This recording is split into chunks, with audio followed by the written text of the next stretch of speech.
സ്നേഹ ബഹുമാനമുള്ള രക്ഷിതാക്കളെ, സഹോദരി സഹോദരങ്ങളെ, പ്രിയം നിറഞ്ഞ കുട്ടികളെ, അല്ലാഹുവിന്റെ അപാരമായ അനുഗ്രഹത്താൽ പരിശുദ്ധ റമളാൻ അനുഭവിക്കുവാൻ മഹാഭാഗ്യം ലഭിച്ചിട്ടുള്ള ആളുകളാണ് ഞാനും നിങ്ങളും. ആദ്യമേ അല്ലാഹുവിൽ സ്തുതിയുള്ളവരായിരിക്കാൻ ശ്രദ്ധിക്കുക. ഒന്നുകൂടെ അല്ലാഹുവിൽ ശുക്റുള്ളവരാകണം. റമളാനിന് മുമ്പ് നമ്മുടെ കൂടെയുണ്ടായിരുന്ന പല ആളുകളും ഇങ്ങനെ നോമ്പനുഷ്ഠിച്ച് അല്ലാഹുവിന്റെ ആരാധനാലയങ്ങളുമായി അടുത്ത് ഇടപഴകി പ്രാർത്ഥനയിൽ മുഴുകി നമ്മെപ്പോലിരിക്കാൻ സാധിച്ചിട്ടില്ലാത്ത ഒരുപാട് ആളുകൾ. അവരിൽ നിന്ന് വ്യത്യസ്തമായി അല്ലാഹു എന്നെയും നിങ്ങളെയും കണക്കാക്കി. അതുകൊണ്ട് കൂടുതൽ സ്തുതിയുള്ളവരാവുക. ഇനിയും അങ്ങനെ റമളാനിനെ അഭിമുഖീകരിക്കാൻ സാധിച്ചിട്ടും ഇന്ന് നമ്മെപ്പോലെ ഇവിടെ വന്നിരിക്കാനോ പള്ളികളിൽ വരാനോ ആരാധനാകർമ്മങ്ങളിൽ കാര്യമായി മുഴുകാനോ സാധിക്കാത്ത രോഗമായി കിടക്കുന്ന ഒരുപാട് ആളുകൾ, അവരിൽ നിന്നും വ്യത്യസ്തമായി അല്ലാഹു എന്നെയും നിങ്ങളെയും കണക്കാക്കി. കൂടുതൽ സ്തുതിയും ശുക്രുമുള്ളവരാകാൻ ശ്രദ്ധിക്കുക. രാവിലെ മുതൽ ഇതുവരെ ഒരുപാട് ക്ലാസുകൾ കേട്ട് ഇരിക്കുകയാണ്. പൈതാഹം അനുഭവിച്ചാണ് ഇരിക്കുന്നത്. ക്ഷീണമുണ്ട്. പറയുന്ന എനിക്കും ക്ഷീണം ഞാൻ അനുഭവപ്പെടുന്നുണ്ട്. വിശുദ്ധ ഖുർആനുമായി ബന്ധപ്പെട്ട അല്പം ചില കാര്യങ്ങൾ പറയുക എന്നത് പ്രത്യേകിച്ച് പരിശുദ്ധ റമളാനിൽ ഏറെ പ്രതിഫലാർഹമാണല്ലോ. അഖ്സം ഇബ്നു ഖൈസ് എന്ന ഒരു ഗോത്രത്തലവൻ പ്രവാചകൻ സല്ലല്ലാഹു അലൈഹി വസല്ലമയെ കുറിച്ച് കേൾക്കാനിടയായപ്പോൾ പ്രവാചകനെ കൂടുതൽ അറിയാൻ രണ്ട് ദൂതന്മാരെ പ്രവാചകന്റെ അടുത്തേക്ക് പറഞ്ഞയക്കുകയുണ്ടായി. അവർ ഇരുവരും പ്രവാചകന്റെ അടുത്ത് ചെന്ന് ചോദിക്കേണ്ട 2 ചോദ്യങ്ങളും അവരെ ബോധ്യപ്പെടുത്തി. ഒന്ന്, പ്രവാചകരെ അല്ലെങ്കിൽ മുഹമ്മദ് താങ്കൾ ആരാണ് എന്ന്. രണ്ടാമത്തെ ചോദ്യം, മുഹമ്മദ് താങ്കൾ എന്താണ് എന്ന്. ഈ 2 ചോദ്യങ്ങൾക്കുമുള്ള ഉത്തരം കേട്ട ശേഷം വേണം തുടർ നടപടികൾ സ്വീകരിക്കാൻ. അഖ്സം ഇബ്നു ഖൈസ് പറഞ്ഞയച്ച ദൂതന്മാർ ഇരുവരും പ്രവാചക സവിധത്തിലെത്തുകയും പ്രവാചകരോട് വിഷയം പറഞ്ഞ് ചോദ്യം 1 ചോദിക്കുകയും ചെയ്തു. പ്രവാചകരെ താങ്കൾ ആരാണ്? പ്രവാചകൻ സല്ലല്ലാഹു അലൈഹി വസല്ലമ അതിന് മറുപടി നൽകി, അന മുഹമ്മദ്, ഞാൻ മുഹമ്മദാണ്, അബ്ദുള്ളയുടെ മകൻ മുഹമ്മദാണ് എന്ന്. രണ്ടാമത്തെ ചോദ്യം ചോദിച്ചു, മുഹമ്മദ് താങ്കൾ ആരാണ്?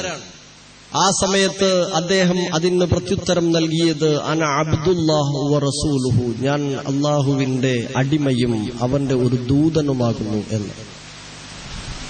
ഈ 2 ഉത്തരങ്ങളും കേട്ട് തിരിച്ചു പോകാൻ ഒരുങ്ങവേ പ്രവാചകൻ അവരെ അവിടെ നിർത്തിയിട്ട് വിശുദ്ധ ഖുർആനിലെ 90-ാം അധ്യായം 16-ാം അധ്യായം സൂറത്തുൻ നഹ്ലിലെ 90-ാമത്തെ സൂക്തം അവരെ കേൾപ്പിച്ചു. അവരെ പ്രവാചകൻ ഓതി കേൾപ്പിക്കുകയായിരുന്നു. ആ സൂക്തം കേട്ടപ്പോൾ 2 ദൂതന്മാരും പ്രവാചകന്റെ മുമ്പിൽ നിലയുറപ്പിക്കുകയും, പ്രവാചകരെ ആ സൂക്തം ഞങ്ങളെ ഒരുപാട് തവണ ഓതിക്കേൾപ്പിച്ചാലും ഞങ്ങളത് ഇനിയും കേൾക്കട്ടെ എന്നാവശ്യപ്പെടുകയും ചെയ്തു. അവർ ഇരുവരും അവിടെ നിന്ന് തിരിച്ചു ചെന്ന് തലവന്റെ നേതാവിന്റെ മുമ്പിൽ ചെന്ന് പറഞ്ഞു, ഞങ്ങൾ മുഹമ്മദിന്റെ അടുത്ത് പോയി, മുഹമ്മദിന്റെ അടുത്ത് നിന്ന് ഇന്ന കാര്യങ്ങൾ കേട്ടു, അവിടെ വെച്ചൊരു വചനം പഠിക്കാൻ കഴിഞ്ഞു. ഇതെല്ലാം പറഞ്ഞ് അഖ്സം ഇബ്നു ഖൈസ് ഇസ്ലാം സ്വീകരിക്കുകയും 2 ദൂതന്മാരോടും അദ്ദേഹം പ്രഖ്യാപിക്കുകയും ചെയ്തു, മുഹമ്മദ് വ്യാജനല്ല, ഇത് മുഹമ്മദ് കെട്ടിച്ചമച്ചതല്ല, മുഹമ്മദ് പറയുന്ന കാര്യങ്ങൾ തീർത്തും ശരിയാണ്, ഇത് അവന് ദിവ്യ സന്ദേശമായി നൽകപ്പെടുന്നതാണ്. നിങ്ങൾ മുഹമ്മദിൽ വിശ്വസിക്കുക, മുഹമ്മദ് കൊണ്ടുവന്ന ആദർശത്തിന്റെ തലകളാവുക, അതിന്റെ വാലുകളാവാതിരിക്കുക. സഹോദരങ്ങളെ, സഹോദരികളെ, ആ വചനം 16-ാം അധ്യായം സൂറത്തുൽ നഹ്ലിലെ വചനം ഇതായിരുന്നു: ഇന്നല്ലാഹ യഅ്മുറു ബിൽ അദ്ലി വൽ ഇഹ്സാനി വഈതാഇ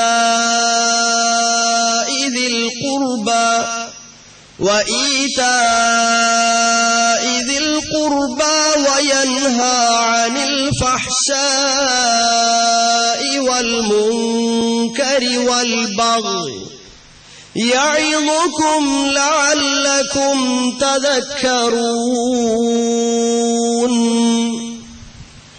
സ്വാഭാവികമായും രണ്ട് ഘടകങ്ങൾ അവരെ സ്വാധീനിച്ചിട്ടുണ്ട്. ഒന്ന്, പ്രവാചകൻ സല്ലല്ലാഹു അലൈഹി വസല്ലമയുടെ പാരായണമായിരുന്നു. രണ്ടാമത്തേത്, ഈ വചനത്തിന്റെ ആശയതലങ്ങൾ അവരുടെ ഹൃദയസ്പർശിയായി മാറി എന്നതാണ്. നമ്മുടെ വിഷയവുമായി ബന്ധപ്പെട്ട് എനിക്ക് സംസാരിക്കാനുള്ളത് ഈ രണ്ട് മേഖലകളാണ്. സഹോദരങ്ങളെ, സഹോദരികളെ, ശത്രുനിരയിലെ, ഇസ്ലാമിന്റെ ശത്രുനിരയിലെ പ്രമുഖനായിരുന്ന വലീദ് ഇബ്നു മുഗീറ ഒരിക്കൽ പ്രവാചകൻ സല്ലല്ലാഹു അലൈഹി വസല്ലമയുടെ വിശുദ്ധ ഖുർആൻ പാരായണവും അധ്യാപനവും കേൾക്കുകയാണ്. വിശുദ്ധ ഖുർആനിലെ സൂറത്തു സജദയായിരുന്നു അദ്ദേഹം കേട്ടത്. ഈ സൂറത്ത് പഠനം, പാരായണം കേട്ട് തിരിച്ച് തന്റെ സഹോദരന്മാർക്കിടയിൽ ചെന്നിട്ട്, അനുയായികൾക്കിടയിൽ ചെന്ന് അദ്ദേഹം പറഞ്ഞത്, ഞാൻ ചില വചനങ്ങൾ കേട്ടു, അത് മുഹമ്മദ് നിർമ്മിച്ചതല്ല, അത് മനുഷ്യനിർമ്മിതമല്ല, അത് ജിന്ന് നിർമ്മിതവുമല്ല. അതിന് പ്രത്യേകമായ ഒരു പാരായണമുണ്ട്, അതിന് പ്രത്യേകമായ ഒരു മാധുര്യമുണ്ട്, അത് മറ്റെന്തിനേക്കാളും മികച്ചു നിൽക്കുന്നു എന്ന്. വിശുദ്ധ ഖുർആനിനെ കുറിച്ച് ശത്രുനിരയിലെ പ്രധാനി പറയുന്ന ഒരു വർത്തമാനം. സമാനമായ ഒരു കവിതാഭാഗമുണ്ട്, അറബി കവിതാഭാഗമുണ്ട്. അല്ലാഹു അക്ബറു ഇന്ന ദീന മുഹമ്മദിൻ വകിതാബഹു അഹ്ദാ വഅഖ്വമു ഖീലാ ലാ തദ്കുറുൽ കുതുബസ് സവാലിഫ ഇൻദഹു طلع الصباح فأطفأ القنذيلا الله أكبر إن دين محمد وكتابه. തീർച്ചയായും മുഹമ്മദ് നബിയിലൂടെ ലഭിച്ചിട്ടുള്ള ഈ പരിശുദ്ധ ഇസ്ലാം മതവും മുഹമ്മദ് നബിയിലൂടെ ലഭിച്ചിട്ടുള്ള അവസാന വേദഗ്രന്ഥമായ വിശുദ്ധ ഖുർആനും തന്നെയാണ്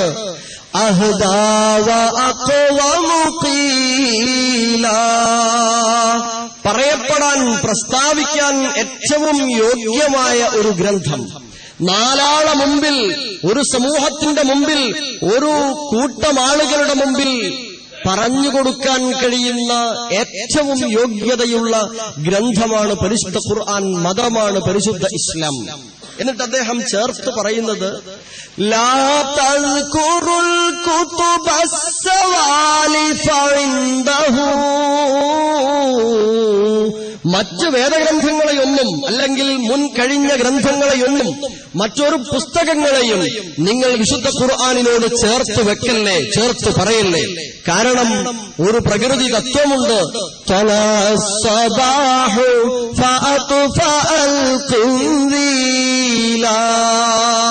നേരം വെളുത്താൽ മെഴുകുതിരിയെ അത് കെടുത്തും, അഥവാ നേരം വെളുത്താൽ ലൈറ്റ് അണയ്ക്കണം. വിശുദ്ധ ഖുർആനാകുന്ന വെളിച്ചത്തെ സംബന്ധിച്ച് അവിടെ വിശദീകരിക്കുകയാണ് കവി. സഹോദരങ്ങളെ, വിശുദ്ധ ഖുർആനിനെ കുറിച്ച് പരിചയപ്പെട്ടിരുന്നിട്ടില്ലാത്ത ഒരു സഹോദരൻ, ഒരു മനുഷ്യൻ ഇങ്ങനെ നടന്നു പോകുമ്പോ പെൺകുട്ടി പാട്ടുപാടുന്നത് കേൾക്കുകയാണ്. ആ പെൺകുട്ടിയുടെ പാട്ടിന്റെ മാധുര്യത്തിൽ വശപ്പെട്ട് ഇദ്ദേഹം പ്രതികരിച്ചു, ഗംഭീരമായിട്ടുണ്ട് മോളെ ഈ പാട്ട്, എത്ര ആസ്വാദ്യകരമാണ് പാട്ട്. അതിനെക്കുറിച്ച് അദ്ദേഹം സംസാരിച്ചപ്പോ പെൺകുട്ടി പ്രതികരിച്ചത് ഇങ്ങനെയായിരുന്നു, അങ്ങനെയല്ല, അങ്ങനെ പറയരുത്. വിശുദ്ധ ഖുർആൻ യാതൊരു സാഹിത്യ ഭാഗത്തെയും വിട്ടുപോയിട്ടില്ലല്ലോ. ആ വിശുദ്ധ ഖുർആനിനെ പോലെ ഇതിന് ഭംഗിയുണ്ടാവില്ല. ഞങ്ങളുടെ പാട്ടുകളൊക്കെ കേവലം ധൂളികളല്ലേ എന്ന ആശയം പറഞ്ഞപ്പോ അദ്ദേഹം ചോദിച്ചു, വിശുദ്ധ ഖുർആനോ? അതെന്താണ്? ഞാനത് കേട്ടിട്ടില്ലല്ലോ, ഞാനത് പരിചയപ്പെട്ടിട്ടില്ലല്ലോ. അപ്പോഴാണ് ആ പെൺകുട്ടി വിശുദ്ധ ഖുർആനിലെ ഒരു സൂക്തം അദ്ദേഹത്തെ കേൾപ്പിച്ചു എന്നാണ് ചരിത്രം.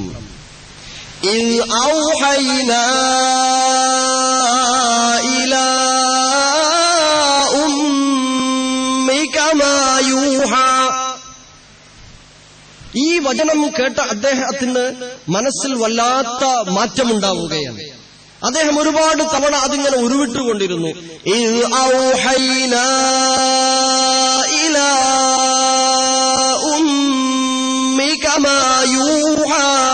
ഈ വചനം ആവർത്തിച്ചുകൊണ്ടിരുന്നു എന്നാണ്. എന്നിട്ട് അദ്ദേഹം പറഞ്ഞു, ഇതുപോലൊന്ന് ഞാനിതുവരെ കേട്ടിട്ടില്ല എന്ന്.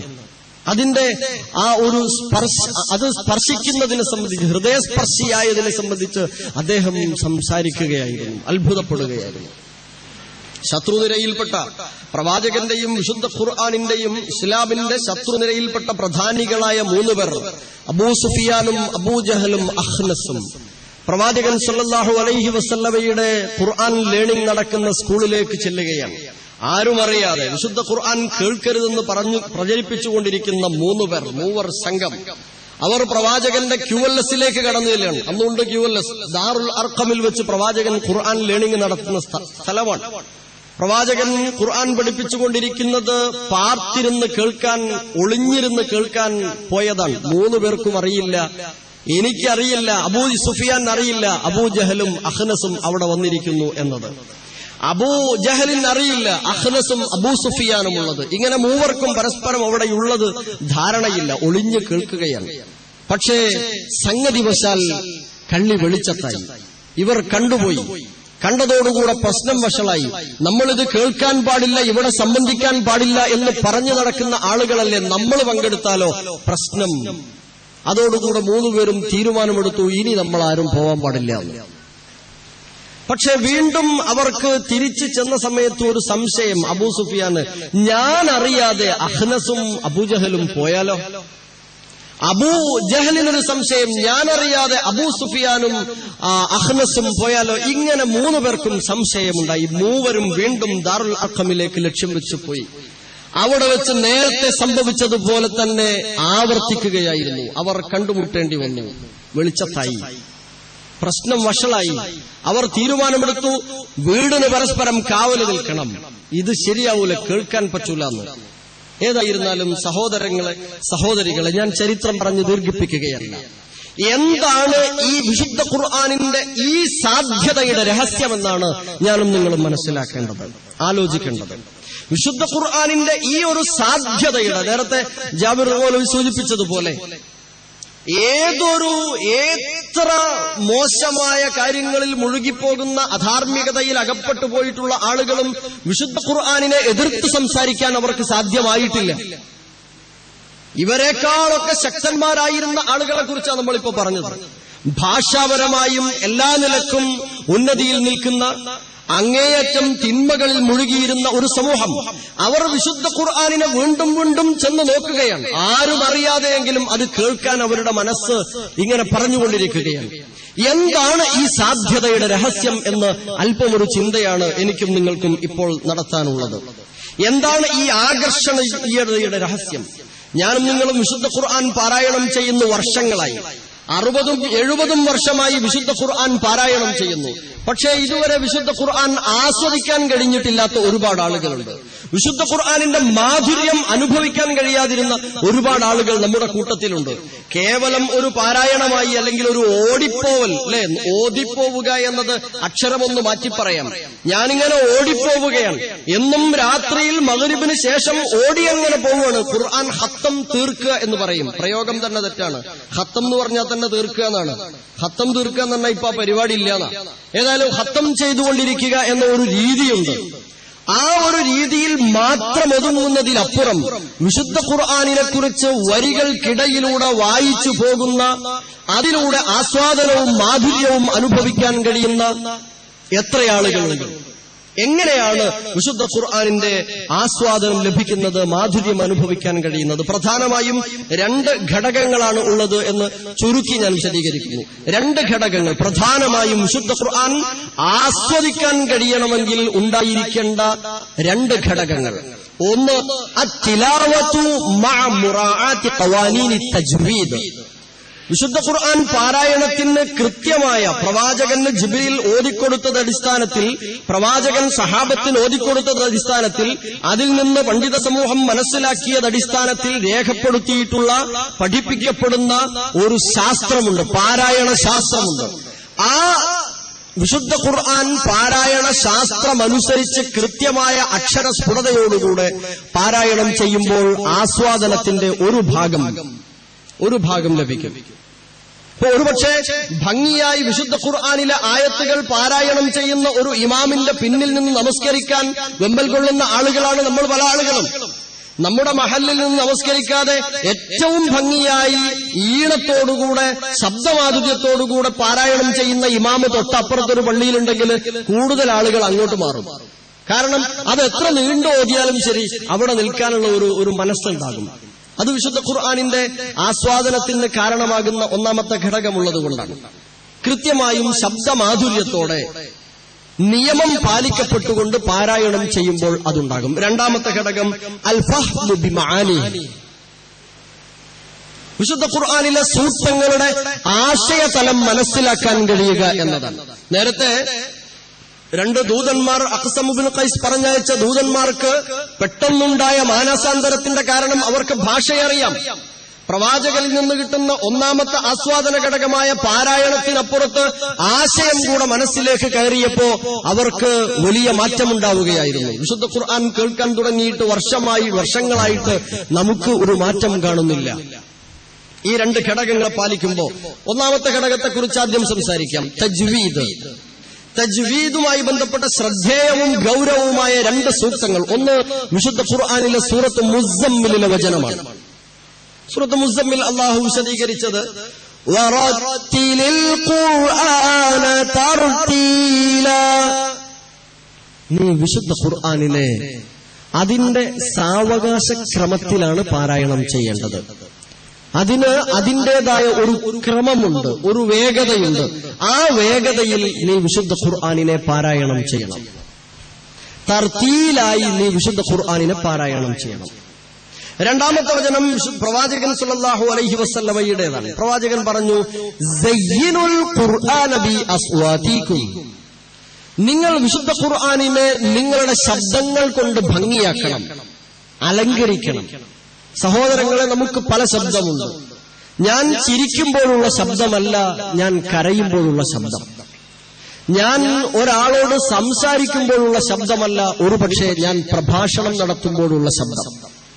ഞാൻ ചെറിയ ഒരു കുട്ടിയോട് സംസാരിക്കുമ്പോഴുള്ള ശബ്ദമല്ല പ്രായം ചെന്ന ഒരു ഉമ്മയോടോ ഉപ്പയോടോ സംസാരിക്കുമ്പോൾ.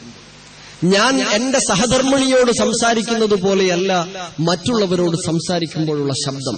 ദേഷ്യപ്പെട്ട് പറയുമ്പോഴും സന്തോഷത്തോടെ പറയുമ്പോഴും സങ്കടത്തോടെ പറയുമ്പോഴുമൊക്കെ ശബ്ദവ്യത്യാസമുണ്ട്. ഒരു സംഗീതാധ്യാപകൻ തന്റെ പഠിതാക്കൾക്ക് മുമ്പിൽ ഒരു പാട്ടിന്റെ വരികൾ എഴുതാൻ വേണ്ടി പറഞ്ഞു കൊടുക്കുമ്പോഴുള്ള ശബ്ദമല്ല അതിന് ശേഷം അദ്ദേഹം പാടിക്കൊടുക്കുമ്പോഴുള്ള ശബ്ദം. സംഗീതാധ്യാപകൻ കുട്ടികളുടെ മുമ്പിൽ പറഞ്ഞു കൊടുക്കുന്നു, മാളികപ്പൊൻ തട്ടിലേറി മതിച്ചു സുഖിച്ചു വാഴും മനുഷ്യ, നിന്റെ മനസ്സിലൊരു ഓർമ്മ വേണം. മലക്കുൽ മൗത്ത് അസ്റായിലെത്തും ഓർമ്മ വേണം. ഇത് പറഞ്ഞു കൊടുത്തു ആ ശബ്ദത്തിൽ. എന്നിട്ടത് പാടിക്കൊടുക്കുന്ന സമയത്ത് ഇതേ ശബ്ദത്തിലാണ് പാടിക്കൊടുക്കുന്നതെങ്കിൽ പഠിതാക്കളുടെ എണ്ണം കുറയും, താല്പര്യം കുറയും. നേരെ മറിച്ച് അദ്ദേഹം അതിന് നല്ല ശബ്ദമെടുത്തുകൊണ്ട് മാളികപ്പൊൻ തട്ടിലേറി മതിച്ചു സുഖിച്ചു വാഴും മനുഷ്യനിന്റെ മനസ്സിലൊരു ചിന്ത വേണം. മലക്കുൽ മൗത്ത് അസ്റായിലെത്തും ഓർമ്മ വേണം. ആറടി മണ്ണിലാണ് വാസം, അന്ന് പള്ളിക്കാട്ടിലാണ് താമസം. മാസം മാളിക പൊൻ തട്ടിലേറി മതിമതിച്ചു സുഖിച്ചു വാഴും മനുഷ്യനിന്റെ മനസ്സിലൊരു ചിന്ത വേണം. മലക്കുൽ മൗത്ത് അസ്റായിലെത്തും ഓർമ്മ വേണം. ഒരുപക്ഷെ ഞാനീ പാടിയതിനേക്കാൾ ഈണത്തിൽ നല്ല ശബ്ദമാധുര്യത്തോടുകൂടെ മറ്റൊരു ആൾ പാടുമ്പോ ഉണ്ടാകുന്ന വ്യത്യാസം വേറെയുണ്ട്.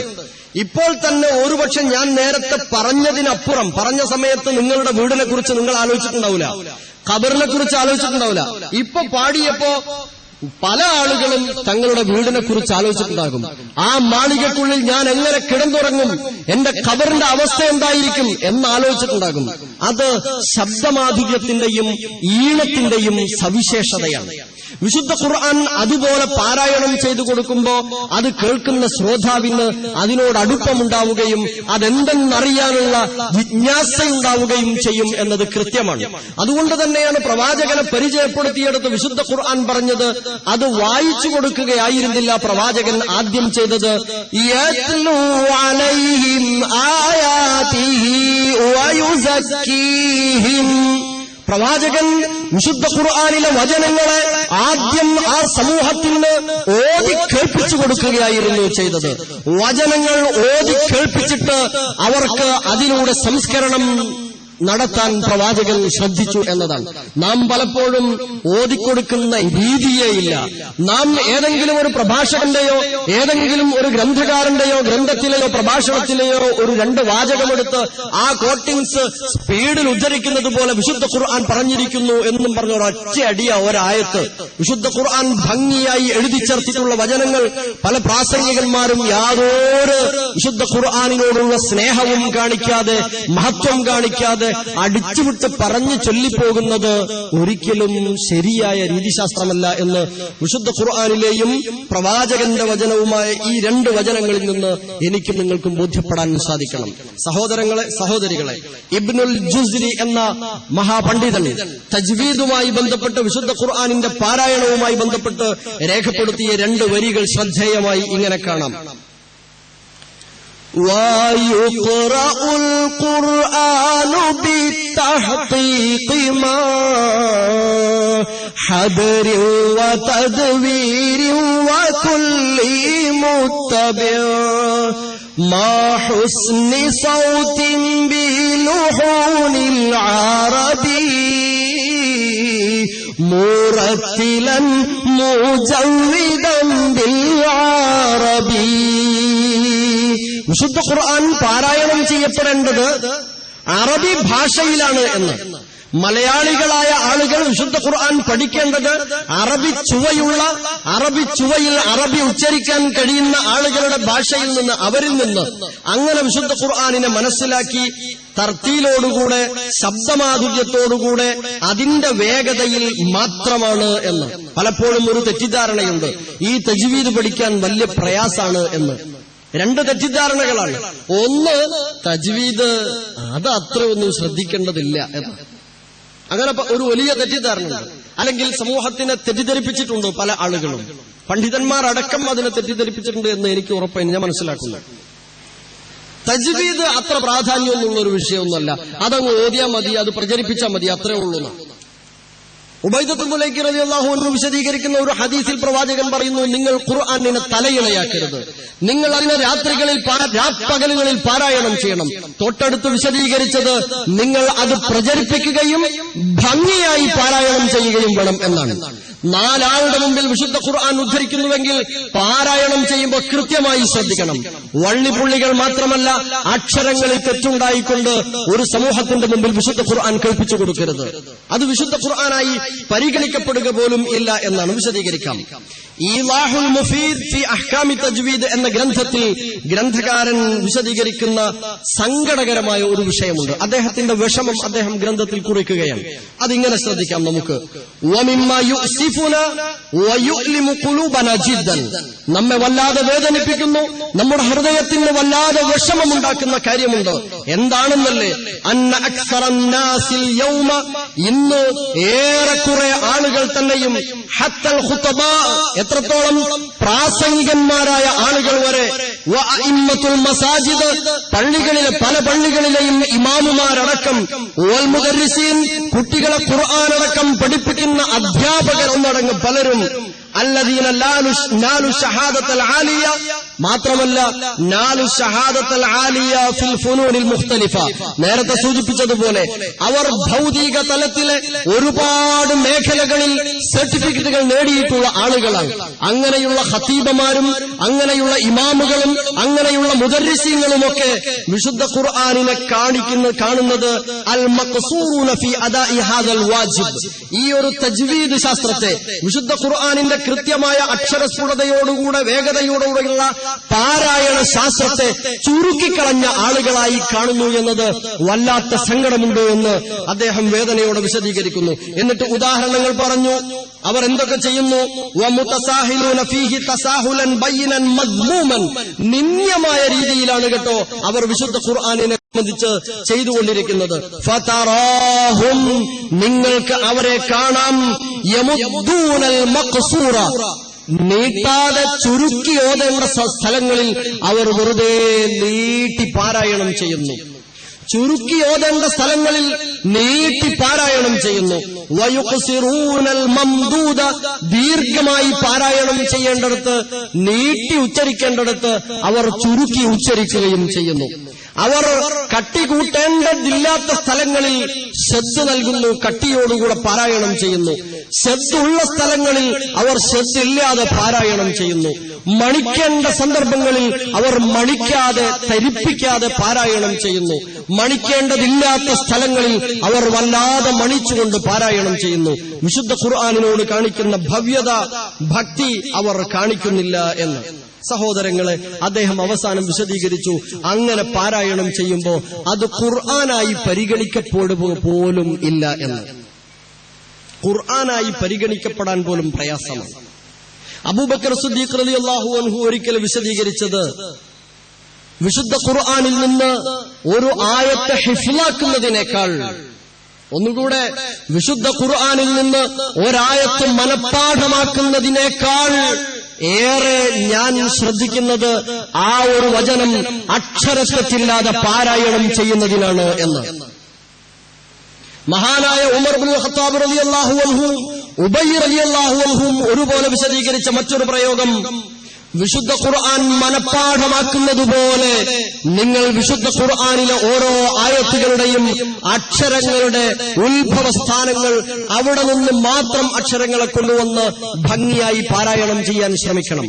സഹോദരങ്ങളെ, ഞാൻ ചോദിക്കട്ടെ, ഈ മഹാനായ അബൂബക്കർ സിദ്ദീഖ് റളിയല്ലാഹു അൻഹുവിനേക്കാളും ഉമർ ഇബ്നുൽ ഖത്താബ് റളിയല്ലാഹു അൻഹുവിനേക്കാളും ഉബയ്യ് റളിയല്ലാഹു അൻഹുവിനേക്കാളും എന്തിന് ഞാനും നിങ്ങളും വലിയവരാകാൻ ശ്രമിക്കണം? അതത്ര പ്രാധാന്യമില്ലെന്ന് പറയാൻ ഒരിക്കലും സാധ്യമല്ല, പറയാൻ സാധ്യമല്ല, പറയാവതല്ല. വിശുദ്ധ ഖുർആനിന്റെ മാധുര്യം അത് അക്ഷരസ്ഫുടതയോടുകൂടെ നിയമാനുസൃതം പാരായണം ചെയ്യുമ്പോൾ തന്നെയാണ്. ഒന്നാമത്തെ ഘടകം അതാണ്. നോക്കൂ, ഓരോ അക്ഷരങ്ങളുടെ ഹാലുകളും തെറ്റിയാൽ, അത് ഹാലുകൾ മാറിപ്പോയാൽ അത് ഖുർആനായി പരിഗണിക്കപ്പെടുമോ എന്ന് സംശയിക്കേണ്ടിയിരിക്കുന്നു എന്ന്. ഫലാ യഖ്ബലു ലിഖുറൂജിഹി അനി സുഹ്റ വൽ അറബിയ്യ, തെറ്റായി പാരായണം ചെയ്യുന്നതുകൊണ്ട് അത് അറബിയത്തിൽ നിന്ന് മാറിപ്പോകുന്നു എന്നതുകൊണ്ടും അറിയപ്പെട്ടതിൽ നിന്ന് പുറത്തു കടന്നു പോകുന്നു എന്നതുകൊണ്ടും ഫലാ യുഖ്ബലു, അത് ഖുർആനായി സ്വീകരിക്കപ്പെടുന്നതല്ല. രണ്ട് കാരണങ്ങളാണ്. ലിഖുറൂജിഹി അനി സുഹ്റ, അത് അറിയപ്പെട്ടതിൽ നിന്ന് മാറി. രണ്ട്, അറബിയ്യ, അറബിയത്തിൽ നിന്നും മാറിയിട്ടുണ്ട്, അതുകൊണ്ട് അത് ഖുർആനായി പരിഗണിക്കപ്പെടുകയില്ല. വഖദ് ഖാല നബിയ്യു സ്വല്ലല്ലാഹു അലൈഹി വസല്ലം ലിഉബയ്യ് റളിയല്ലാഹു അൻഹു വഹുവ യുഖ്രിഉ റജുലൻ, ഉബയ്യ് റളിയല്ലാഹു അൻഹു ഒരു സഹോദരനെ, ഒരാളെ ഖുർആൻ വായിപ്പിക്കുകയാണ്. ഖുർആൻ പഠിപ്പിച്ചു കൊടുക്കുക, ഓതാൻ വായിക്കാൻ പഠിപ്പിച്ചു കൊടുക്കുകയാണ്. ആ സമയത്ത് പ്രവാചകൻ അദ്ദേഹത്തോട് പറഞ്ഞത്, ഉബയ്യ് റളിയല്ലാഹു അൻഹുവിനോട് പറഞ്ഞത്, ഉബയ്യ് അല്ലദീ അൻസലഹു, ഉബയ്യ് റളിയല്ലാഹുവിനോട് പറഞ്ഞു, ഖവ്വിം ലിസാനഹു, ഉബയ്യെ താങ്കൾ അദ്ദേഹത്തിന്റെ ഭാഷ ആദ്യം ഒന്ന് ക്ലിയർ ചെയ്യണം. ഖവ്വിം ലിസാനഹു, അദ്ദേഹത്തിന്റെ ഭാഷയെ, നാവിനെ റെഡിയാക്കണം. സുമ്മ അല്ലിംഹു, എന്നിട്ട് വിശുദ്ധ ഖുർആൻ ഓതാൻ പഠിപ്പിക്കണം. ഫഇന്നക മഅജൂർ, അപ്പോൾ നിനക്കതിന് പ്രതിഫലമുണ്ടാകും. വലല്ലദീ അൻസലഹു ലം യൽഹൻ ഫീഹി, ഗൗരവമുള്ള വർത്തമാനമാണ് സഹോദരി സഹോദരങ്ങളെ പ്രവാചകൻ വിശദീകരിച്ചത്. അല്ലദീ അൻസലഹു ലം യൽഹൻ ഫീഹി, ഈ വിശുദ്ധ ഖുർആൻ അവതരിപ്പിച്ചിട്ടുള്ള പടച്ച തമ്പുരാൻ യാതൊരു തെറ്റും വരുത്തിയിട്ടില്ല അതിന്റെ പാരായണത്തിൽ. തുടർന്ന് പറഞ്ഞു വലല്ലദീ നസ്സല ബിഹി, അതുമായി ഇറങ്ങിയ ജിബ്രീൽ അലൈഹിസ്സലാമും യാതൊരു തെറ്റും വരുത്തിയിട്ടില്ല കേട്ടോ. വലല്ലദീ നുസില അലൈഹി, ആ വിശുദ്ധ ഖുർആൻ അവതരിക്കപ്പെട്ടത് ആരിലേക്കാണോ, അഥവാ മുഹമ്മദ് നബിയെ കുറിച്ച് തന്നെ അദ്ദേഹവും യാതൊരു വിധത്തിലും തെറ്റുവരുത്തിയിട്ടില്ല കേട്ടോ. വഇന്നഹു ഖുർആനുൻ അറബിയ്യുൻ, ഇത് ഖുർആൻ, ഇത് അറബിയായ ഖുർആനാണ്. അതുകൊണ്ട് ഞാനും നിങ്ങളും ശ്രദ്ധിക്കുക, നമ്മൾ നമ്മുടെ മലയാള ശബ്ദത്തിലല്ല, അറബി ഓരോ അക്ഷരങ്ങളും അറബിയിൽ തന്നെ മനസ്സിലാക്കാനും പഠിക്കാനും അതിന്റെ ചുവയോടുകൂടെ പാരായണം ചെയ്യാനും സാധിക്കണം എന്നാണ്. അക്ഷരങ്ങളുടെ ഹാലുകൾ മാറിയാലോ ഹറക്കത്തുകൾ മാറിയാലോ ഉണ്ടാകുന്ന വ്യത്യാസങ്ങൾ അത് ഖുർആനായി പരിഗണിക്കപ്പെടില്ല എന്ന് പറഞ്ഞല്ലോ. വിശുദ്ധ ഖുർആനിലെ നാം എപ്പോഴും ഓതിക്കേൾക്കുന്ന ഒരു സൂറത്തിലെ വചനമുണ്ട്, സൂറത്തുൽ ഗാശിയയിലെ അവസാന ഭാഗം. ഒട്ടകത്തിലേക്ക് അവർ നോക്കിയില്ലേ, ആകാശത്തിലേക്ക് അവർ നോക്കിയില്ലേ, ഭൂമിയിലേക്ക് പർവ്വതങ്ങളിലേക്ക് അവർ നോക്കിയില്ലേ. ഈ ചോദ്യത്തിൽ ഒന്നാമത്തെ ചോദ്യം ഏതാണ്? നിങ്ങളിൽ ആരെങ്കിലും ഒന്ന് ആ വചനം പാരായണം ചെയ്യുമോ? നമുക്ക് നമസ്കരിക്കാൻ പോണം, വേഗം പറയും.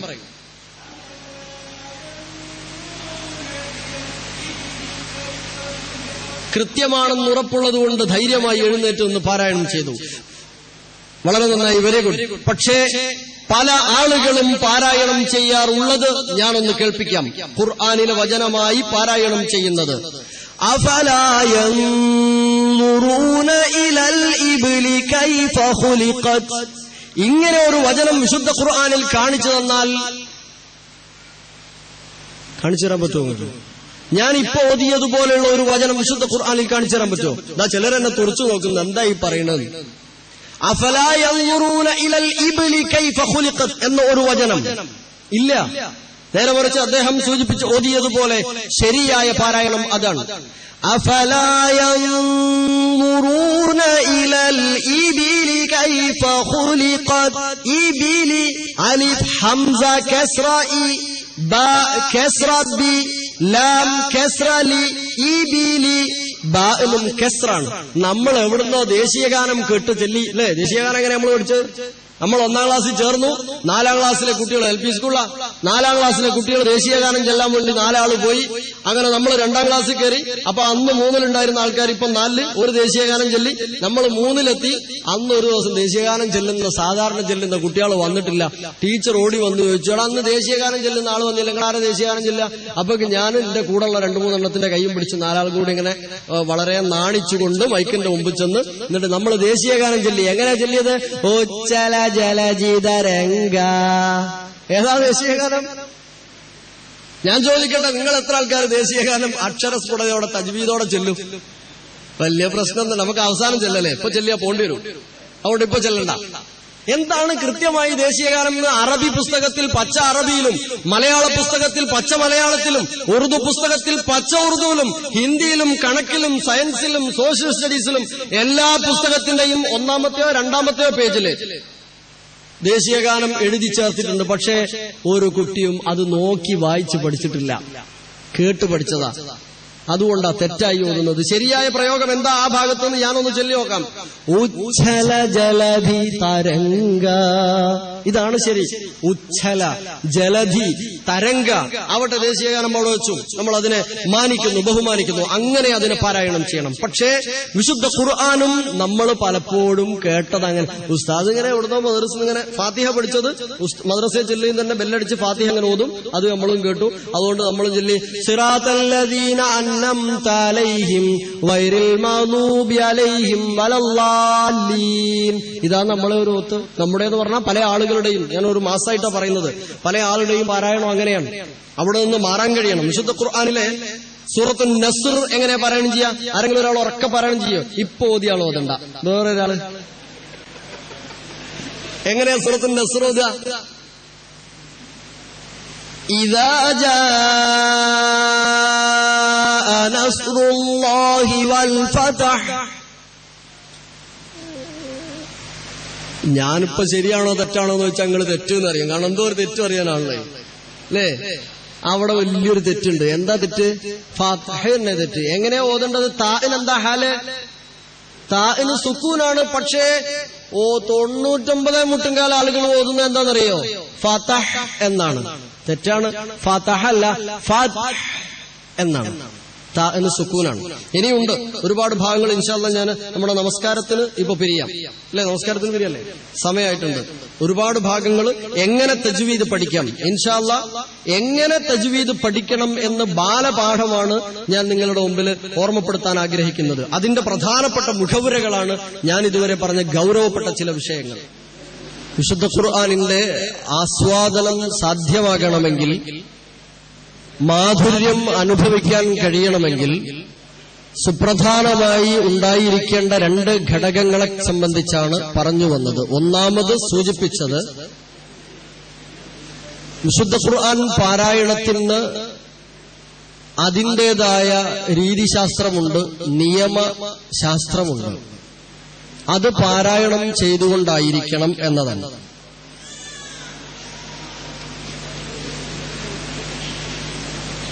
അക്ഷരങ്ങൾ മാറുമ്പോഴും ഹറക്കത്തുകൾക്ക് മാറ്റം സംഭവിക്കുമ്പോഴും അത് വിശുദ്ധ ഖുർആനിൽ നിന്ന് പുറത്തു കിടക്കുകയും ഖുർആൻ അല്ലാതെ അല്ലെങ്കിൽ ഖുർആനായി പരിഗണിക്കപ്പെടാതെ പോവുകയും ചെയ്യുന്നു.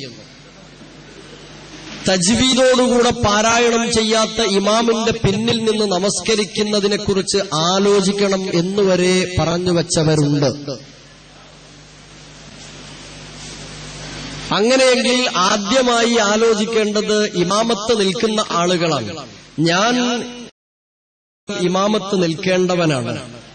അതുകൊണ്ട് ഞാൻ ഇനി എന്റെ പാരായണം കൃത്യമാക്കാൻ ശ്രമം നടത്തും എന്ന ഒരു തീരുമാനമെടുക്കണം. അവസാനം നാം പറഞ്ഞു വെച്ചത് സൂറത്തുൻ നസ്റാണ്. ഇതുപോലെ തെറ്റ് വരാൻ സാധ്യതയുള്ള ഒരുപാട് സൂക്തങ്ങൾ കാണാം. 49-ാം അധ്യായം സൂറത്ത് ഹുജറാത്തിലെ 11-ാമത്തെ ആയത്ത് എങ്ങനെയാണ് മോനെ ഓതുക എന്ന് ചോദിച്ച് എന്റെ തജ്വീദിലെ അല്പഭാഗങ്ങളിലെ ഉസ്താദായ ഹൈദർ മൗലവി രാത്രി 10:30 എന്നെ വിളിച്ചു. എന്നോട് പറഞ്ഞു, മോനെ വേഗം ഖുർആൻ എടുക്ക്. ഞാൻ ഖുർആൻ എടുത്തു. സൂറത്ത് ഹുജറാത്ത് എടുക്ക്. നമ്മൾ പറയല് സൂറത്തുൽ ഹുജറാത്ത് എന്നാ. ഹുജറാത്ത് അല്ല, ഹുജുറാത്താണ് ശരി. സൂറത്തുൽ ഹുജുറാത്ത് എടുക്കെന്ന് പറഞ്ഞു. ഞാൻ ഹുജുറാത്ത് എടുത്തു. ഇനി എന്ത് ചെയ്യണം? അദ്ദേഹം പറഞ്ഞു 11-ാമത്തെ ആയത്തൊന്ന് ഓത് എന്ന്. ഞാൻ 11-ാമത്തെ ആയത്ത് ഞാൻ അതുവരെ ശീലിച്ച പോലെ ഭംഗിയായി അങ്ങ് ഓതിക്കൊടുത്തു. അപ്പോഴാ എന്നോട് പറഞ്ഞത്, മോനെ അവിടെ ഒരു തെറ്റുണ്ടല്ലോ, അതെങ്ങനെയാ ഓതേണ്ടത്, എനിക്ക് അതൊന്ന് പറഞ്ഞു തരണം എന്നാ അദ്ദേഹം എന്നോട് പറയുന്നത്. എനിക്ക് അതെങ്ങനെയാണ് ഓതേണ്ടത് എന്ന് പറഞ്ഞു തരണം എന്നാ പറയുന്നത്. എനിക്ക് അറിയില്ല എന്ന് അദ്ദേഹം തൽക്കാലം പറഞ്ഞു വെച്ചു. ഞാൻ ഓർത്തു, അത് നിങ്ങൾക്കറിയില്ലേ? അദ്ദേഹം പറഞ്ഞു, എനിക്കറിയില്ല, ഇയാ ഒന്ന് പഠിച്ചിട്ട് പറഞ്ഞു തരണം. അങ്ങനെ ഞാൻ അന്ന് മുതൽ പരതി ഒരുപാട് ആളുകളെ ഞാൻ അറിയുന്നവരെയൊക്കെ വിളിച്ചു. എനിക്ക് ക്ലിയറായി, അവസാനം മനസ്സിലായി. അങ്ങനെ ഞാൻ അദ്ദേഹത്തെ വിളിച്ചു പറഞ്ഞു കൊടുത്തപ്പോ അദ്ദേഹം എന്നോട് പറയാണ്, അത് എനിക്ക് അറിയാമായിരുന്നു, ഞാൻ അങ്ങനെ തന്നെ എനിക്ക് ഉരുട്ടി അങ്ങ് തന്നാൽ ഈ അതും വിഴുങ്ങി അങ്ങ് പോകും, അതിനെക്കുറിച്ച് മനസ്സിലാക്കൂല, അതുകൊണ്ട് ഈ ഒന്ന് അന്വേഷിച്ച് എനിക്ക് പറഞ്ഞു തന്നു. ഞാൻ പറഞ്ഞതാണ്. നല്ല ഒരു അധ്യാപനം, നല്ല ഒരു ടീച്ചർ. നമ്മളൊക്കെ ഓതാറുള്ളത് തെറ്റായിട്ടാണ്. അവിടെ ബിസൽ ഇസ്മുൽ ഫുസൂഖ് ഓതാറുണ്ട്. നമ്മള് ബിസൽ ഇസ്മുൽ ഫുസൂഖ് എന്നോതും. ഓതേണ്ടത് യഥാർത്ഥത്തിൽ ബിസലിസ്മുൽ ഫുസൂഖ് എന്നാണ് ഓതേണ്ടത്. ഞാൻ ഓതിത്തരാം. 49-ാം അധ്യായം സൂറത്തുൽ ഹുജുറാത്തിലെ 11-ാമത്തെ ആയത്തില്, യാ അയ്യുഹല്ലദീന ആമനൂ ലാ യസ്ഖർ ഖൗമും മിൻ ഖൗം അസാ അൻ യകൂനൂ ഖൈറൻ മിൻഹും ولا نساء من نساء عسى أن يكن خيرا منهن. വഖഫ് ഇല്ലാത്ത സ്ഥലങ്ങളിൽ ഞാൻ എന്റെ ഇപ്പോഴത്തെ ശാരീരിക അസ്വാസ്ഥ്യം കാരണം നിർത്തിയിട്ടുണ്ട്. അവിടെ ഒന്നും വെപ്പില്ല, വെപ്പുള്ളിടത്തുനിന്ന് എടുത്താണ് പാരായണം ചെയ്യേണ്ടത്. തൊട്ടടുത്ത ഭാഗമാണ് വിഷയം. ولا تلمزوا أنفسكم ولا تنابزوا بالألقاب بئس الاسم الفسوق بعد الإيمان بئس الاسم الفسوق. ഇതിന്റെ വ്യത്യാസം മനസ്സിലാകുന്നതിൽ ഖുർആൻ മുമ്പിൽ വെക്കണം. ബിഅ്സൽ ഇസ്മു എന്നാണ് അവിടെ കാണുക നമ്മുടെ കാഴ്ചയിൽ. അൽ എന്നത് ഇസ്മിനോട് ചേർത്ത് പറയുമ്പോൾ ഇസ്മിന്റെ ഇ എന്ന ശബ്ദം പോയി പോകും. പിന്നെ ലാമിന് കെസറിട്ട് കൊടുക്കണം, ലിസ്മുനാവും. ബിഅ്സലിസ്മു. ഇതാണ് 31-ാം അധ്യായം സൂറത്തുൽ ലുഖ്മാനിൽ ലുഖ്മാൻ തന്റെ മകന് നൽകുന്ന ഉപദേശത്തെക്കുറിച്ച് പറഞ്ഞെടുത്ത്. വഇദ് ഖാല ലുഖ്മാനു ലി പ്ലസ് ഇബ്നിഹി സമം ലിബ്നിഹി. وَإِذْ قَالَ لُقْمَانُ لِابْنِهِ وَهُوَ يَعِظُهُ എന്ന് വരുന്നിടത്തും ഇബ്നിന്റെ ഹംസ പാടില്ല. ഒന്നാമത്തത് ഇസ്മ്, ഇസ്ത്, ഇബ്ന്, ഇബ്നബ്, ഇങ്ങനെ 10 നൗണുകളുണ്ട്, 10 ഇസ്മുകൾ. അതിന്റെ ഒന്നും ഹംസ ഉച്ചരിക്കാൻ പാടില്ല, എഴുതാൻ പാടില്ല, കൂട്ടി പറയുമ്പോൾ ഉച്ചരിക്കാനും പാടില്ല എന്നൊരു നിയമമുണ്ട്. അതാണ് അവിടെ പാലിക്കപ്പെടേണ്ടത്. സൂറത്ത് ബഖറയിലെ ആദ്യ ഭാഗത്ത് കാണാം, നിങ്ങൾക്ക് സംശയമുണ്ടെങ്കിൽ നിങ്ങൾ ഒരു ഖുർആനിനെ കൊണ്ടുവരൂ, ഒരായത്തെങ്കിലും കൊണ്ടുവരൂ എന്ന് ഖുർആൻ വെല്ലുവിളിച്ചതിന് ശേഷം വബശ്ശിരിൽ ലദീന ആമനൂ വഅമിലുസ് സ്വാലിഹാത്ത്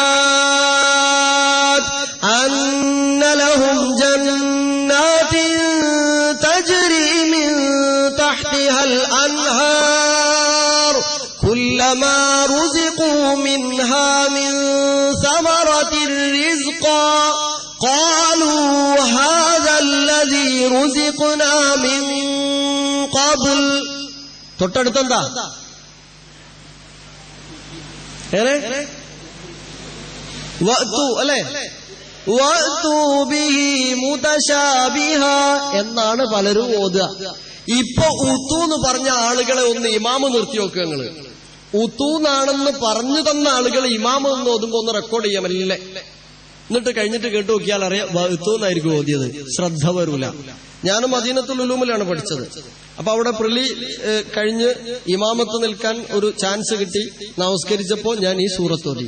ഞാൻ ഓതിയത് വഅ്തു ബിഹി മുതശാബിഹാന്ന്. അപ്പൊ എന്റെ ഒരു നല്ല അധ്യാപകൻ, സ്നേഹനിധിയായ ഒരു അധ്യാപകൻ എന്നോട് പറഞ്ഞു, മോനെ നൗഷാദേ വാ, വഅ്തു നല്ല ഓതേണ്ടത് അവിടെ മജ്ഹൂലാണ്, ഉത്തു എന്നാണ്. പടച്ചോനോട് ഇങ്ങുണ്ട പടച്ചോനെ എന്ന് ആദ്യം പറഞ്ഞു, വഅ്തു ബിഹി ണ്ട്. അങ്ങനെയല്ല, അവർക്ക് നൽകപ്പെട്ടത് എന്നാണ് അവിടെ അർത്ഥം. വ ഊതു എന്നാണെന്ന് പറഞ്ഞു. ലേശം പണിയാണ് അങ്ങനെ ചെല്ലാൻ, വ ഊതു എന്ന് പറയാൻ. അപ്പൊ ഞാനത് സ്വീകരിച്ചു, അത് ഉൾക്കൊള്ളാൻ ശ്രമിച്ചു. യാദൃശ്ചികമായി മറ്റൊരു ദിവസം ഇമാമ് എന്നത് എന്നെ ഇത് ഓർമ്മപ്പെടുത്തിയ എന്റെ അധ്യാപകൻ. അദ്ദേഹം ഒന്നുകൂടെ യാദൃശ്ചികമായി ഓതിയത് ഇതേ സൂറത്ത്, ഇതേ ആയത്ത്. യാദൃശ്ചികമായിട്ടായിരിക്കാം അടുത്തത് സംഭവിച്ചു, വഅ്തു ബിഹി മുതശാബിഹാന്ന്. ഞാനും പിടിച്ചു. അപ്പൊ ഇതാണ് സംഭവം. നമുക്കത് തരാം. പക്ഷെ നമ്മൾ ഖുർആൻ ഓതുമ്പോൾ അതിൽ എത്രമാത്രം ശ്രദ്ധ കാണിക്കുന്നു. അതൊരു ഓത്താണ്. നമ്മൾ ഓതി അങ്ങ് പോകണം. അതിന് ഒരുപാട് നിയമ ഭാഗങ്ങളുണ്ട് എന്നതിനെ കുറിച്ച് നമ്മൾ മനസ്സിലാക്കുന്നില്ല. അല്പം ചില പ്രധാനപ്പെട്ട കാര്യങ്ങൾ. 5:15 വരെയാണ് എന്റെ സമയം. ഖുർആനിലെ തജ്വീദ് പഠിക്കുക എന്നത് പ്രയാസമാണെന്ന് തെറ്റിദ്ധരിച്ചിട്ടുള്ള ആളുകൾ ശ്രദ്ധിക്കേണ്ട ചില ഭാഗങ്ങൾ, വളരെ ചുരുക്കം ചില കാര്യങ്ങൾ ശ്രദ്ധിക്കാനുള്ളത്. ഒന്ന്, ഷദ്ദ്. ഷദ്ദ് എന്ന് പറഞ്ഞാൽ എന്താണെന്ന് അറിയില്ല എല്ലാവർക്കും. ആരെങ്കിലും ഉണ്ടാവും ചിലപ്പോൾ അറിയാത്തവര് ഷദ്ദ് എന്താണെന്നുള്ളത്. 2-3 ഉത്തരങ്ങളാണ് എനിക്ക് കുട്ടികളിൽ നിന്ന് കിട്ടിയത്. ഷദ്ദ് എന്താണെന്ന് ചോദിച്ചപ്പോ, ഒന്ന്, മലയാളം മീഡിയത്തിൽ പഠിക്കുന്ന കുട്ടി പറഞ്ഞത് നാ തിരിച്ചിട്ട പോലെ ഉണ്ടാവുന്നു. അതായത് മലയാളം ശരിക്കും അറിഞ്ഞൂടാത്ത കുട്ടിയാണ്. നാ തിരിച്ചിട്ട പോലെ ഉണ്ടാവുന്നത്. മലയാളം നന്നായി അറിയുന്ന കുട്ടികളാണോ അതുകൊണ്ടാണോ എന്നറിയില്ല. ചില കുട്ടികൾ പറഞ്ഞ് ധ എഴുതിയതുപോലെ ഉണ്ടാവുന്നു.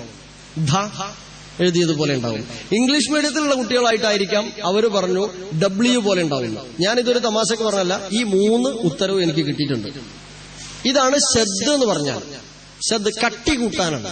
ഇപ്പൊ റബുൻ എന്ന ബാഇന് ഷദ്ദിട്ടാൽ റബ്ബുൻ എന്ന് വായിക്കും. ബാഇന് ഷദ്ദ് വന്നാൽ. അപ്പൊ ഈ ഷദ്ദ് തജ്വീദിൽ വളരെ പ്രധാനപ്പെട്ട ഒരു ഭാഗമാണ്. ഒരു ഷദ്ദ് അങ്ങ് പോയാലും വലിയ പ്രശ്നമൊന്നുമില്ല എന്ന് ചിലപ്പോ ചിലരൊക്കെ പറയും. അല്ലെ അങ്ങനെ ചിന്തിച്ചിട്ടുണ്ടാവും.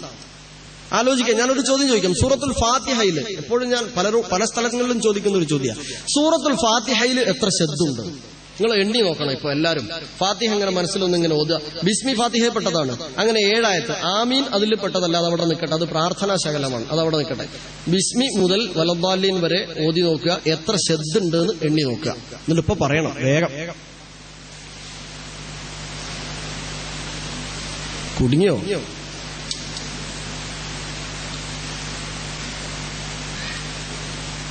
ഫാത്തിഹ നന്നായി അറിയുന്നവർ എണ്ണിക്കഴിഞ്ഞ്.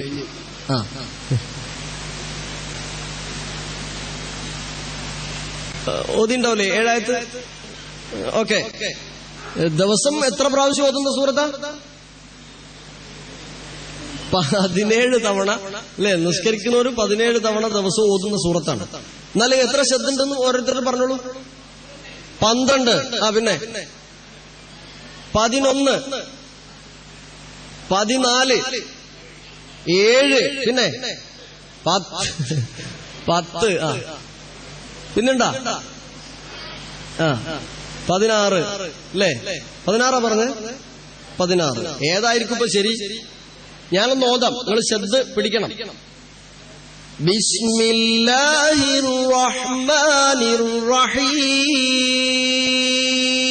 ഇപ്പൊ തന്നെ ചിലര് 5 എന്ന് പറഞ്ഞ ഒരു 6 ആക്കിണ്ടാവും.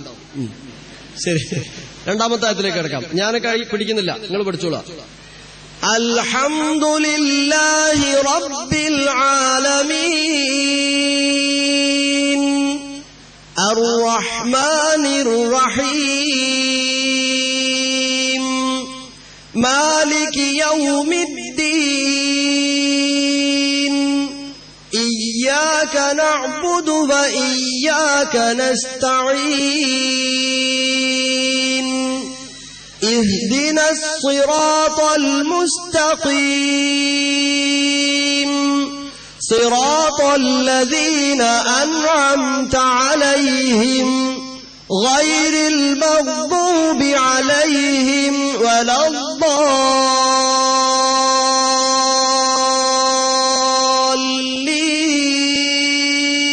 الضالين. كم شبد في سورة الفاتحة؟ എത്ര? 14. 14 എന്ന് പറഞ്ഞോന്ന് കൈവന്തിക്ക്. ശരി, ശരിയായ ഉത്തരം 14ആണ്. 14. 14 ശബ്ദങ്ങളുണ്ട്. അപ്പോ 14 ശബ്ദുണ്ടല്ലേ, 17 തവണ ഓതുന്നുണ്ടല്ലേ, 2 ശബ്ദമൊക്കെ അങ്ങ് പോയാലും വലിയ പ്രശ്നമൊന്നുമില്ല എന്ന് വിചാരിച്ചാൽ ഒരു ഗൗരവപ്പെട്ട കാര്യം ഓർക്കുക. സൂറത്ത് ഫാത്തിഹയിലെ 14 ശബ്ദങ്ങളിൽ 2 ശബ്ദങ്ങൾ ശ്രദ്ധേയമായ ശബ്ദങ്ങളാണ്. ഒറ്റൊന്നും ഒഴിവായി പോകാൻ പാടില്ല. പക്ഷെ 2 ശബ്ദങ്ങളുണ്ട്, അത് ഗംഭീരമായ ശബ്ദങ്ങളാണ്. ഏതാന്ന് പറയാൻ പറ്റുമോ? അർ-റഹ്മാൻ റഹീം വലദ്ദാലീൻ ഇയ്യാക നഅ്ബുദു. 3 ഉത്തരം വന്നിട്ടുണ്ട്. അതിൽ ശരി ഉത്തരം ഇയ്യാക നഅ്ബുദു എന്നതിലെ ശബ്ദാണ് അല്ലേ? ഇയ്യാക എന്നതിലെ ശബ്ദാണ്. അത് ഒഴിവായിട്ട് ഭംഗിയായി ഇമാമ് പാരായണം ചെയ്യുന്നു. മാലികി യൗമിദ്ദീൻ ഇയ്യാക നഅ്ബുദു വ ഇയ്യാക നസ്തഈൻ. പിറ്റേ ദിവസം അയാളെ പിന്നിൽ നിന്ന് നമസ്കരിക്കാൻ പറ്റൂല എന്നാണ്. എന്തേ കാരണം എന്നറിയും? ഇയ്യാക നഅ്ബുദു എന്ന് പറഞ്ഞാൽ റബ്ബേ നിന്നെ മാത്രം ഞങ്ങൾ ആരാധിക്കുന്നു എന്നർത്ഥം, നിന്നോട് മാത്രം ഞങ്ങൾ സഹായം തേടുന്നു എന്നർത്ഥം. പക്ഷേ ഇയ്യാക്കയുടെ ശബ്ദ പോയാൽ ഇയ്യാക് എന്ന പദപ്രയോഗം വരുന്നു. ഇയ്യാക് എന്നതിനർത്ഥം ദൗഉശംസ് എന്നാണ്, സൂര്യന്റെ വെളിച്ചം. ഇയ്യാക നഅ്ബുദു ഞാൻ സൂര്യപ്രഭയെ ആരാധിക്കുന്നു എന്ന അർത്ഥതലത്തിലേക്ക് മാറാനിടയുണ്ട്. ശിർക്കാ ചെയ്യുന്നത്. അതുകൊണ്ട് തജ്വീദല്ലേ, വലിയ പ്രശ്നമൊന്നുമില്ല എന്ന് വിചാരിച്ചെങ്കിൽ മനസ്സിലാക്കിക്കോളൂ. വിശുദ്ധ ഖുർആൻ ഞാൻ പരിശോധിച്ചപ്പോ എനിക്ക് തോന്നി മദ് ലാസിം എന്ന ഒരു മദ്ദുണ്ട്. മദ്ദിനെ കുറിച്ച് പരിചയപ്പെടാം. അവിടെയൊക്കെ ശബ്ദ് വരുന്ന അലിഫിനും യാനും വാവിനും ശേഷം ശബ്ദ് വരുന്നിടത്താണ് ലാസിമായ മദ്ദുകൾ. അങ്ങനത്തെ പദങ്ങളൊക്കെ പരിശോധിക്കുമ്പോൾ കനപ്പെട്ട ആശയങ്ങളുള്ള പദങ്ങളാണ്. ഖിയാമത്ത് നാളുമായി ബന്ധപ്പെട്ട് ഘോരമായ ശിക്ഷകളുമായി ബന്ധപ്പെട്ട പദപ്രയോഗങ്ങളിലാണ് അങ്ങനെയുള്ള ലാസിമായ മുസഖലായ മദ്ദുകൾ പ്രയോഗിച്ചിട്ടുള്ളത്. അപ്പൊ ഒന്ന് ശബ്ദാണ്, രണ്ടാമത്തേത് മദ്ദാണ്. മദ് എന്ന് പറഞ്ഞാൽ എന്താ? പലപ്പോഴും ദമ്മ് നമുക്കറിയാം. ദമ്മെന്ന് പറഞ്ഞാൽ എന്താ? നമ്മള് ബിരിയാണിന്റെ പാത്രമൊക്കെ അടക്കാൻ വേണ്ടി ഉപയോഗിക്കുന്ന ദമ്മാണ്. ഈ ദമ്മ് തിരിച്ചിട്ടാൽ മദ്ദാവും. മാത്രമല്ല, ഇങ്ങനെ ഒരു ദമ്മ് ഉണ്ടാകണമെങ്കിൽ മൈദ അല്ലെങ്കിൽ മാവ് കുഴച്ചതിന് ശേഷം അത് അവിടെ നിന്ന് എന്ത് ചെയ്യണം? ഇങ്ങനെ പിടിച്ച് മദ് ചെയ്യണം, അഥവാ നീട്ടണം. മദ് ചെയ്താലേ ദമ്മുണ്ടാവുള്ളൂ. ഇതാണ് മദ്. മദ്ദയമുദ്ദു, നീട്ടുക, പരത്തുക എന്നൊക്കെ അർത്ഥമുണ്ട്. ഇവിടെ ഖുർആൻ തജ്വീദ് ശാസ്ത്രത്തിൽ മദ് എന്ന് പറഞ്ഞാൽ അലിഫ്, യാ, വാവ്, ഈ 3 അക്ഷരങ്ങളാണ് ദീർഘാക്ഷരങ്ങൾ. ഒന്നുകൂടെ, ദീർഘാക്ഷരങ്ങൾ ഏതാ? ഞാനൊരു മാസായ ക്ലാസ്സിൽ എങ്ങനെ തജ്വീദ് പഠിപ്പിക്കും? അത് പ്രയാസമായിരിക്കും. ദീർഘാക്ഷരങ്ങൾ വാവ്, അലിഫ്, യാ. വായു എന്ന് പറയുമ്പോൾ പിന്നെ ഒരു വാവും വന്നില്ലേ? എനിക്ക് തോന്നുന്നു ഏറ്റവും ഹൃദ്യമായി വരുന്നത്, കുറെ കൂടെ നന്നാവുന്നത് അലിഫ്, യാ, വാവ്, ഐവ. ഏതാ ദീർഘാക്ഷരങ്ങൾ? ഐവ, അലിഫ്, യാ, വാവ്. അപ്പൊ അറബിയിൽ ഒരു അധ്യാപകൻ ചോദിക്കുകയാണ്, ദീർഘാക്ഷരങ്ങൾ മാഹിയ ഹുറൂഫുൽ മദ്. നമുക്ക് എന്തുത്തരം പറയാം? ഐവ എന്നുത്തരം പറയാം. മലയാളത്തിലാണ് അധ്യാപകൻ ചോദിക്കുന്നത്, ദീർഘാക്ഷരങ്ങൾ ഏവയാ? നമുക്കുത്തരം പറയാം അവയ. അവ, യാ. പറഞ്ഞൂടെ? അപ്പൊ ഇനി ദീർഘാക്ഷരം മറക്കാൻ പാടില്ല. ഐവ, അവയ, അലിഫ്, യാ, വാവ്. ഇതാണ് അറബിയിലെ ദീർഘം. മലയാളത്തിൽ ഓ എന്നും എ എന്നും ഒക്കെ ദീർഘമുണ്ട്. അറബിയിൽ ആ, ഈ, ഊ എന്ന് മാത്രമാണ് ദീർഘം. ഈ ദീർഘാക്ഷരങ്ങൾ എല്ലായിടത്തും ഒരുപോലെയല്ല നീട്ടേണ്ടത്. ചില സ്ഥലങ്ങളിൽ ഹറക്കത്തൈൻ അഥവാ 2 ഹറക്കത്തിന്റെ ടൈം അഥവാ 2 or 3 seconds മാത്രമേ നീട്ടാൻ പാടുള്ളൂ, സാധാരണ ദീർഘം. ചില സ്ഥലങ്ങളിൽ അത് 4 or 5 ഹറക്കത്തിന്റെ ടൈം എടുത്ത് ദീർഘം നൽകണം. ചില സ്ഥലങ്ങളിൽ നിർബന്ധമായും 6 ഹറക്കത്തിന്റെ 6 അക്ഷരത്തിന്റെ ടൈമിംഗ് നൽകണം. അതാണ് വലദ്ദാലീൻ എന്നതിലൊക്കെ കാണുന്നത്. ഇങ്ങനെ മദ്. മറ്റൊന്ന് തഫ്ഖീമാണ്. തഫ്ഖീം എന്നത് തജ്വീദിലെ ബാലപാഠമാണ്. പക്ഷെ നമ്മൾ ആ ബാലപാഠം പഠിപ്പിക്കുന്നത് കുറെ കഴിഞ്ഞിട്ടാ, 5ാം ക്ലാസ്സിലെത്തിയിട്ടാ. നമ്മളെ തജ്വീദിന്റെ വലിയൊരു പ്രശ്നം അതാ. കുട്ടി ഖുർആനിൽ 1ാം ക്ലാസ്സിൽ മദ്രസയിൽ ചെന്നു, അക്ഷരം പഠിച്ചു. 2ാം ക്ലാസ്സിൽ കയറി ഖുർആൻ ഓതാൻ തുടങ്ങി. 3ാം ക്ലാസ്സിൽ അതൊന്ന് സൂറത്തുകളൊക്കെ ഓതാൻ തുടങ്ങി. 4 ഓതാൻ തുടങ്ങി. ഏത് സൂറത്ത് വെച്ചാലും ഓതാൻ തുടങ്ങി. 5-ലെത്തിയപ്പോ ഉസ്താദ് പറയാം, മോനെ എങ്ങനെ ഒന്നല്ല ഖുർആൻ ഓതേണ്ടത്, തജ്വീദ് അനുസരിച്ച് ഓതണം, അതിന് ചില ബാലപാഠങ്ങളുണ്ട്. എന്തേ സംഭവിക്കുക? ഇതാണ് ഇന്നുള്ള പ്രശ്നം. അക്ഷരം മുതൽ തുടങ്ങേണ്ട തജ്വീദ് അവിടുന്ന് തുടങ്ങിയില്ല. നമ്മളെ മദ്രസയിൽ ഏറ്റവും സർട്ടിഫിക്കറ്റും യോഗ്യതയും കഴിവുള്ള അധ്യാപകൻ എത്രാം ക്ലാസ്സിലേക്കും? 5ാം ക്ലാസ്സിൽ. 5-ലല്ലേ വെക്കുക? അത് വലിയൊരു പാളിച്ച. എവിടെ വെക്കണം? ഏറ്റവും യോഗ്യതയുള്ള, നന്നായി അക്ഷരം സ്ഫുടമായി ഉച്ചരിക്കാൻ കഴിയുന്ന അധ്യാപകൻ 1ാം ക്ലാസ്സിലുണ്ടായിരിക്കണം, വിശേഷിച്ച് അറബി പഠിപ്പിക്കാൻ. എന്നാൽ അന്നു മുതൽ 4 വർഷം കഴിഞ്ഞിട്ടുള്ള വർഷക്കാർക്ക് നല്ല ഒരു വിജയ ശതമാനം ഉണ്ടാവും. 4 കൊല്ലക്കാരുടെ പോയിക്കും. 4 കൊല്ലം കഴിഞ്ഞിട്ടുള്ളത് നല്ല ഒരു ശതമാനം ഉണ്ടാവും. 4 കൊല്ലം ക്ഷമിക്കണം. ഏറ്റവും അക്ഷരസ്ഫുടതയുള്ള, അക്ഷരം തെറ്റാതെ പറയുന്ന ആളെ 1ാം ക്ലാസ്സിൽ വേണമെന്ന്. അങ്ങനെയുണ്ടല്ലോ പ്രശ്നം. അത് 1ാം ക്ലാസ്സിൽ വേണം. അവിടെ നിന്ന് തുടങ്ങേണ്ട തജ്വീദ് ബാലപാഠങ്ങൾ 5ാം ക്ലാസ്സിൽ എത്തിയിട്ടായിരുന്നില്ല പഠിപ്പിക്കേണ്ടത്. എനിക്കും നിങ്ങൾക്കും പറ്റിയ കുഴപ്പമാണ്. നമ്മൾ തുടക്കത്തിലത് പലരും പഠിച്ചില്ല, അത് പഠിക്കാനുള്ള അവസരം ഉണ്ടായില്ല. അപ്പോ ഒന്ന് തഫ്ഖീം. ചില അക്ഷരങ്ങൾ വലുതായി പെരുപ്പിച്ച് പറയേണ്ടതുണ്ട്. ചില അക്ഷരങ്ങൾ നേരിയ തോതിൽ ലൈറ്റായിട്ട് പറയേണ്ടതുണ്ട്. ഹെവി ആയ ലെറ്റേഴ്സും ലൈറ്റ് ആയ ലെറ്റേഴ്സും ഉണ്ട്. അതങ്ങനെ തന്നെ മനസ്സിലാക്കണം. അത് ഇൻഷാ അല്ലാഹ് ഞാനിപ്പോ ഒരു ചെറിയ പ്രാക്ടീസ് നിങ്ങൾക്ക് തരാം. പിന്നെ പ്രധാനപ്പെട്ട ഒന്ന് ഇസ്മുൽ ജലാലത്താണ്, അത്യുന്നത നാമം. ഏതാണ് ഇസ്മുൽ ജലാലത്ത്? ആർക്കും പറയാം. ഇസ്മുൽ ജലാല ഏതാണ്? അല്ലാഹു. ഇസ്മുൽ ജലാല ഏതാന്നുള്ള ചോദ്യത്തിന് ഉത്തരം അല്ലാഹു എന്ന് പറഞ്ഞാലോ? അല്ലാഹു എന്നിങ്ങനെ മലർത്തി പറയും ചിലര്. അല്ലാന്നൊക്കെ പറയാറുണ്ട് അല്ലേ? തീർച്ചയായും അത് പറയേണ്ടത് വായി നിറച്ചാണ്. അല്ലാഹു, അല്ലാഹു അല്ല, അല്ലാഹു.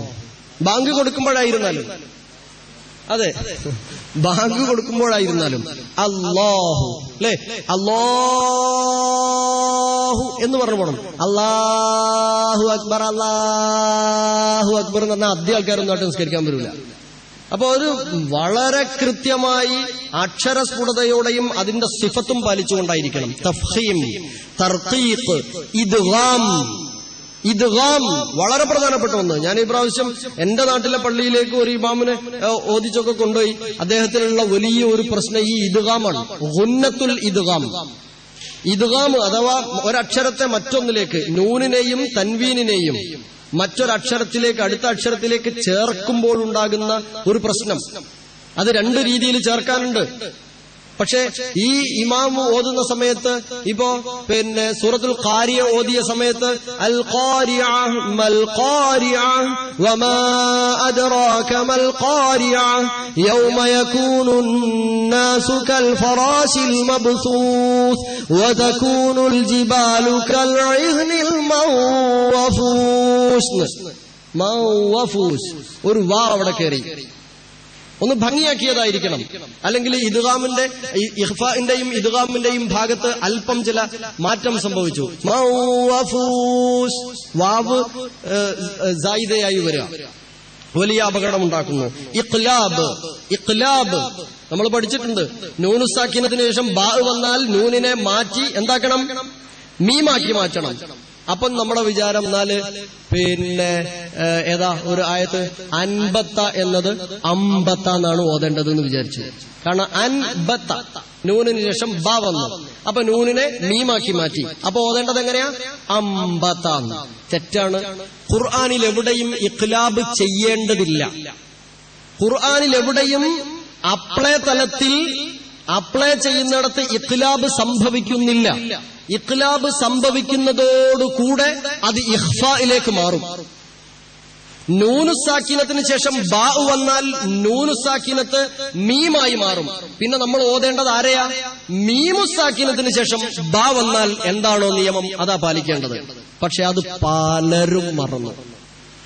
അപ്പൊ അമ്പത്താന്ന് ചുണ്ട് പൂട്ടിച്ചെല്ലാൻ പാടില്ല. ഒരു ചെറിയ പേപ്പർ ഇങ്ങനെ വെക്കാനുള്ള ഒരു സ്പേസ് ഇവിടെ വേണം. എന്നിട്ട് അമ്പത്ത ഒരു പേപ്പർ കൊണ്ടുപോയി ആദ്യം നിസ്കരിക്കുമ്പോ തൽക്കാലം ഇങ്ങനെ ഇവിടെ ഒരു ചെറിയ വിടവ് കാണണം. പറയുമ്പോഴേ ചുണ്ട് പൂടാൻ പാടുള്ളൂ.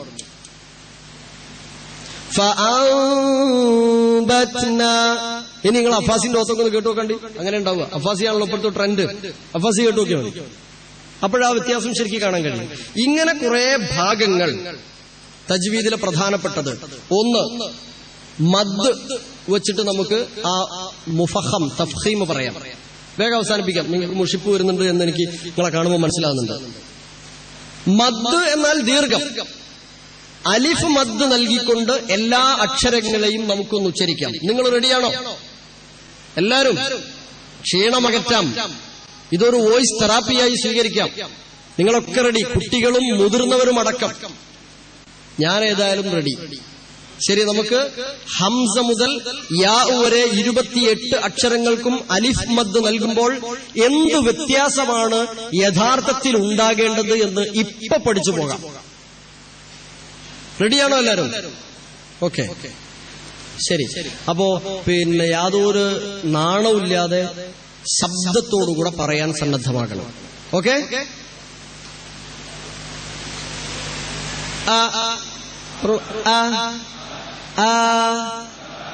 ഒരാമുഖം നൽകാം. 28 അക്ഷരങ്ങൾക്ക് അലിഫ് മദ് വരുമ്പോൾ 20 അക്ഷരങ്ങൾ ചിരിച്ചുകൊണ്ട് പറയണം. 8 അക്ഷരങ്ങൾ കരഞ്ഞുകൊണ്ടാ ഗൗരവത്തിൽ പറയണം. 20 അക്ഷരം ചിരിച്ചുകൊണ്ടും 8 അക്ഷരങ്ങൾ ഗൗരവത്തിലും പറയണം. എന്നെ നോക്കുക കൂടെ ചെയ്യുമ്പോൾ നിങ്ങൾക്ക് കൃത്യമായി മനസ്സിലാകും. ഞാൻ ചിരിക്കും, ഞാൻ ഗൗരവം കാണിക്കും. അല്ലെങ്കിൽ ചിരിച്ചാൽ അതിന് സ്വതക്കയാണ്, ഏറെ പ്രതിഫലമുണ്ട്. ചില ആളുകൾ ചിരിക്കാതിരിക്കാൻ കഷ്ടപ്പെടാറുണ്ട്. ചിരിക്കാനാണ് പോലും ചിരിക്കാതിരിക്കുന്നതിനേക്കാളും പേശികളുടെ പ്രവർത്തനം കുറഞ്ഞത് വേണ്ടത്. അതുകൊണ്ട് എളുപ്പം ചിരിക്കാനാണ്. റമദാനിൽ നമുക്ക് 20 ചിരി ചിരിക്കാം. ഓക്കെ, ശരി. ആ ആ ബ ബ ത ത ചിരിച്ചുകൊണ്ടാണ് ഇങ്ങനെ ഇങ്ങനെ വെക്കാം. ത സ സ ജ ജ ഹ ഹ ഹ. ചിരിയില്ല. ഹ ചിരിക്കരുത്. ഞാൻ എങ്ങനെയോ അഡ്ജസ്റ്റ് ചെയ്യാം. നിങ്ങൾ ചിരിച്ചാൽ ഞാൻ ആകെ പാളും. ഓക്കെ, ഇവിടേക്ക് വരാം. അപ്പോ ഹ തന്നെ. ഹ ഹ ഖ ഖ ദ ദ ദ ദ റ റ സ സ സ സ ശ ص ض ط ظ ع غ ف ق ك ل م ن ه و യ ഹകദ. ഇതാണ് അക്ഷരങ്ങൾ. ഇങ്ങനെ ഇത് എന്തെളുപ്പ, ഇതാണ് ഈസിയാണ്. ശാസ്ത്രീയ സംഗീതത്തിന് പോകുന്ന കുട്ടികള് അവിടെ ഒന്നല്ല, ഖുർആനിലാണ് സംഗീതമുള്ളത്. അക്ഷരങ്ങളെ പഠിക്കാം. ഹംസ ഫത്ഹ അ, ഹംസ കസ്ര ഇ, ഹംസ ദമ്മ ഉ, അ ഇ ഉ, ഹംസ ഫത്ഹ അലിഫ് മദ് ആ, ഹംസ കസ്ര യാ മദ് ഇ, ഹംസ ദമ്മ വാവ് മദ് ഉ, ആ ഇ ഉ, ആ ഇ ഉ, ആ ഇ ഉ. ഇവിടെ പഠിക്കാൻ കുട്ടികൾ വരും. നിങ്ങൾ അങ്ങനെ പഠിപ്പിക്കും മദ്രസയിൽ ഇനി. എങ്കിൽ കുട്ടികൾ വളരെ താല്പര്യത്തോടുകൂടെ കുട്ടികൾ പഠിക്കാൻ മുന്നിലുണ്ടാകും. ഖുർആൻ തജ്വീദ് കുട്ടികൾ ആ ഒരു മനസ്സാന്നിധ്യത്തോടുകൂടെ അറിയാതെ തജ്വീദ് പഠിച്ചു പോകും. ഇത് തജ്വീദിന്റെ ബേസിക് പാഠമാണ്. അക്ഷരം ചിലത് പെരുപ്പിച്ച് വലുതായി പറയേണ്ടതുണ്ട്, ചിലത് നേരിയ തോതിൽ ലൈറ്റായിട്ട് പറയേണ്ടതുണ്ട്. അക്ഷരം ഹെവി ആണെങ്കിൽ അതിന്റെ അലിഫും ഹെവി ആയിരിക്കും. അക്ഷരം ലൈറ്റ് ആണെങ്കിൽ അതിന്റെ അലിഫും ലൈറ്റ് ആയിരിക്കും. സൂറത്ത് മുർസലാത്തിലെ 20 മുതലുള്ള ആയത്തുകളിൽ ശ്രദ്ധേയമായ ചില ഭാഗമുണ്ട്. ഒന്ന്, അലം നജ്അലിൽ അർദ കിഫാതാ അഹ്യാഅൻ വഅംവാതാ വജഅൽനാ ഫീഹാ റവാസിയ ശാമിഖാതിൻ വഅസ്ഖൈനാകും മാഅൻ ഫുറാതാ. വ്യത്യാസം എവിടെയാ?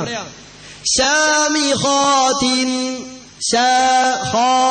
ഷീനിനും അലിഫ് തന്നെ, ഖാഇനും അലിഫ് തന്നെ.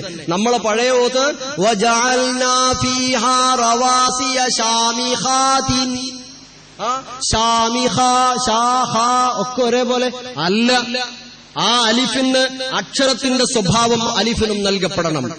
ശാമിഖാതിൻ വഅസ്ഖൈനാകും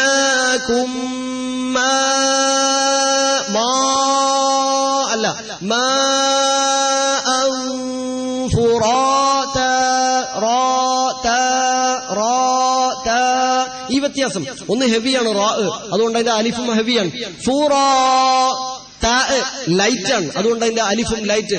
ഫുറാതാ ഫുറാതാ വഅമിലുസ് സാലിഹാതി സാലിഹാതി എന്നല്ല, എല്ലാം വളരെ എത്രമാത്രം ഹൃദ്യമായിരിക്കും തജ്വീദ് പാരായണം ചെയ്തുകൊണ്ട് പാരായണം ചെയ്യുമ്പോഴുള്ള വ്യത്യാസം.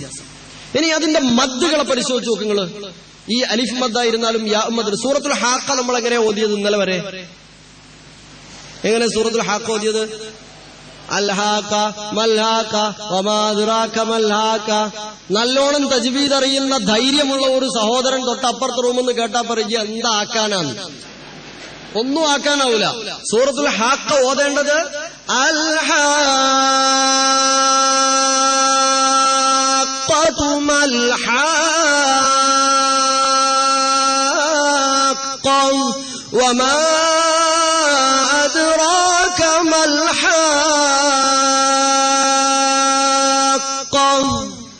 എന്ന് ദീർഘമായി, അഥവാ 3 സ്ഥലങ്ങളിലും 3x6 18. പിന്നെ ആ 3 ആയത്തുകളിൽ എത്ര അക്ഷരമുണ്ടോ 18 പ്ലസ് അത്രയും അക്ഷരങ്ങളുടെ സമയം വേണം. 3 ആയത്തും കൂടെ ഓതിയാൽ താഴത്തൊരു ആംബുലൻസും നല്ലതായിരിക്കും. നമ്മളെ മഗ്‌രിബ് നിസ്കാരത്തിനൊക്കെ ഈ 3 ആയത്ത് മതി, സമയമുണ്ട്. അതുകൊണ്ട് എന്റെ പ്രിയപ്പെട്ട സഹോദരീ സഹോദരങ്ങളോടും മുതിർന്ന രക്ഷിതാക്കളോടും എനിക്ക് ആവശ്യപ്പെടാനുള്ളത്, നേരമുള്ളപ്പോൾ ഓതാനിരുന്നാൽ മതി. നേരമില്ല ഞാനൊന്ന് ഓതട്ടെ എന്നും പറഞ്ഞു ഓടിപ്പോയി ഓടിത്തീർത്ത് ഓടിപ്പോവരുത്. ഇത് ഓത്തല്ല. അങ്ങനെ പാരായണം ചെയ്യാൻ പാടില്ല.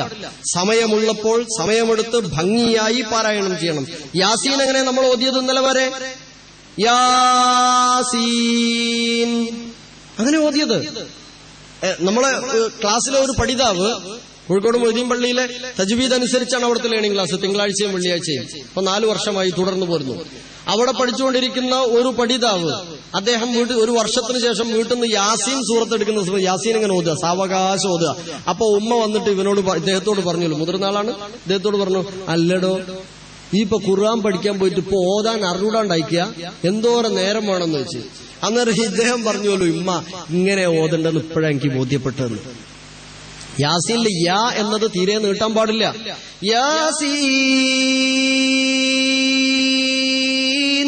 സീൻ എന്നത് 6 ഹറക്കത്തിന്റെ ടൈം എടുക്കുകയും വേണം. വാജിബ് അല്ല, ലാസിമാണ്, നിർബന്ധമായും കമ്പൽസറി അങ്ങനെ തന്നെ നീട്ടണം. യാസീൻ ഒന്ന് ഓതിയാ പോരാ, അത് നീട്ടി തന്നെ ഓതണം. സൂറത്ത് ഖാഫ് നീട്ടണം. നൂൻ നൂൻ എന്തിന് എന്നത് ഇൻഷാ അല്ലാഹ് നമ്മൾ അല്ലാതെ ഇരുന്ന് പഠിക്കേണ്ടതാണ്.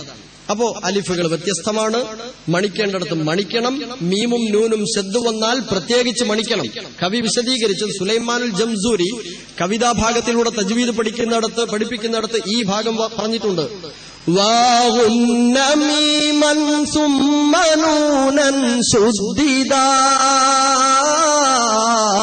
وَسَمِّ كُلًّا حَرْفَ غُنَّةٍ بَدًا. നൂനും മീമും ശദ്ദ് വന്നാൽ മറ്റക്ഷരങ്ങൾക്ക് ശദ്ദ് വരുമ്പോൾ ഉച്ചരിക്കുന്നത് പോലെ ഡബിൾ ആക്കിയാൽ പോരാ, അത്ര കൂടെ സമയമെടുത്ത് മണിക്കണം. അപ്പോ സൂറത്തുൽ ഇൻസാൻ അഥവാ സൂറത്തുൽ ദഹ്റിലെ ആദ്യ ഭാഗത്തുള്ള ആയത്തുണ്ട്, ഇന്നാ ഹദൈനാഹു സബീല ഇമ്മാ, അല്ലേ? അവിടെ എങ്ങനെ നമ്മൾ ചെല്ലേണ്ടത്? നമ്മൾ ഓതാറുള്ളത് എങ്ങനെ? ഇന്നാ ഹദൈനാഹു സബീല ഇമ്മാ ശാകിറൻ വ ഇമ്മാ കഫൂറ. അതും കഴിഞ്ഞിട്ട് ഉമ്മാ നമ്മൾ വിളിക്കുകയും ചെയ്യും. രണ്ടും ഒരുപോലെ. ഇമ്മാന്ന് വിളിക്കുന്നതും ഇമ്മാ ശാകിറെന്ന് ഖുർആൻ ഒന്നും ഒരുപോലെ. ഒരിക്കലും സമപ്പെടുത്താൻ സാധ്യമല്ല. ഓതേണ്ടത് എങ്ങനെയാ? ഇന്നാ ഹദൈനാഹു സബീല ഇമ്മാ ശാകിറൻ വ ഇമ്മാ കഫൂറ. ഇങ്ങനെ തന്നെ പാരായണം ചെയ്യണം, മണിക്കാം. അല്പം കൂടെ തരിപ്പിച്ചുകൊണ്ട് പാരായണം ചെയ്യാം, അല്പം കൂടെ മണിച്ചുകൊണ്ട് പാരായണം ചെയ്യാം. നൂന് മീമ് ഓർത്തുവെക്കാൻ എളുപ്പമല്ലേ? ഓർത്തു വെച്ചൂടെ? ഞാൻ പറഞ്ഞതൊക്കെ നിങ്ങൾ മറന്നുപോയോ? മാഹിയ ഹുറൂഫുൽ മദ്. ഐവ ഏതൊക്കെയാ മണിക്കേണ്ട 2 അക്ഷരങ്ങൾ? നൂനും മീമും ശദ്ദ് വരുമ്പോൾ. നൂനും മീമും മണിക്കണ്ട. എപ്പോഴാണ് മണിക്കേണ്ടത്? ശദ്ദ് വരുമ്പോൾ. മദ്ദുകൾ നാം വിശദീകരിച്ചു. ഞാൻ എന്റെ സംസാരം അവസാനിപ്പിക്കുകയാണ്. ഏതായിരുന്നാലും പിന്നെ 1ാമത്തെ ഭാഗമാണ് ഞാൻ പറഞ്ഞ് അവസാനിപ്പിച്ചിട്ടുള്ളത്. എന്റെ സമയം 5:15 2 മിനിറ്റൂടെ ഉള്ളത്. എന്റെ 2ാമത്തെ ഘടകം എന്തായിരുന്നു? നമ്മൾ ഖുർആൻ ആസ്വാദിതമാകാൻ 2 ഘടകം പറഞ്ഞതിൽ 2ാമത്തേത്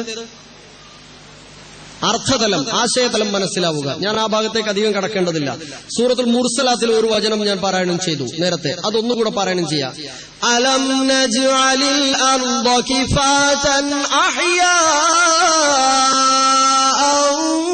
വ അംവാതാ وجعلنا فيها رواسي شامخات وأسقيناكم ماء فراتا ويل يومئذ للمكذبين.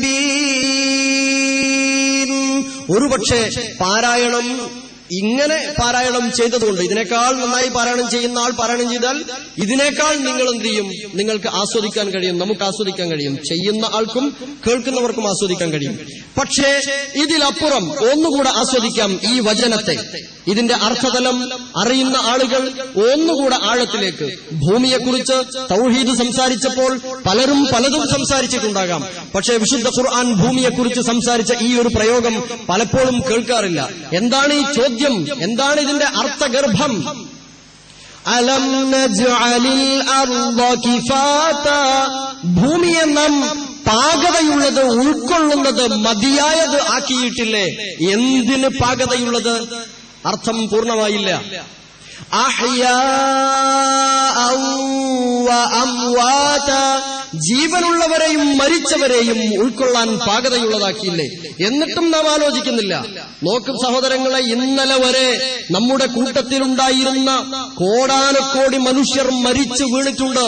അവരെല്ലാം ഈ ഭൂമിയിൽ 6 അടി താഴ്ചയിൽ മാത്രം അടക്കപ്പെട്ടിരിക്കുന്നു. മനുഷ്യർ മാത്രമല്ല, ഇതര ജീവജാലങ്ങളും 6 അടി താഴ്ചയിലെ നാം താഴ്ത്തിവെച്ചിട്ടുള്ളൂ. വലിയ കുഴികളോ കിടങ്ങുകളോ കുഴിച്ചിട്ടല്ല വെച്ചത്. പക്ഷേ അതിന്റെ പേരിൽ ഇന്നേ വരെ ഈ 6 അടി താഴ്ചയിലെ മനുഷ്യ ശരീരങ്ങൾ, മൃതശരീരങ്ങൾ ഉണ്ടായതിന്റെ പേരിൽ നമ്മുടെ തേങ്ങയുടെ വെള്ളത്തിനോ, നമ്മുടെ പേരക്കയുടെ ടേസ്റ്റിനോ, നമ്മുടെ കർമൂസയുടെ പപ്പായയുടെ ടേസ്റ്റിനോ യാതൊരു വ്യത്യാസവും രുചിഭേദവും സംഭവിച്ചിട്ടില്ല. നമുക്ക് മേലെ ജീവനോടുകൂടെ ജീവിച്ചു പോകാൻ യാതൊരു തടസ്സവും ഇല്ല. വളരെ സന്തോഷമാണ്.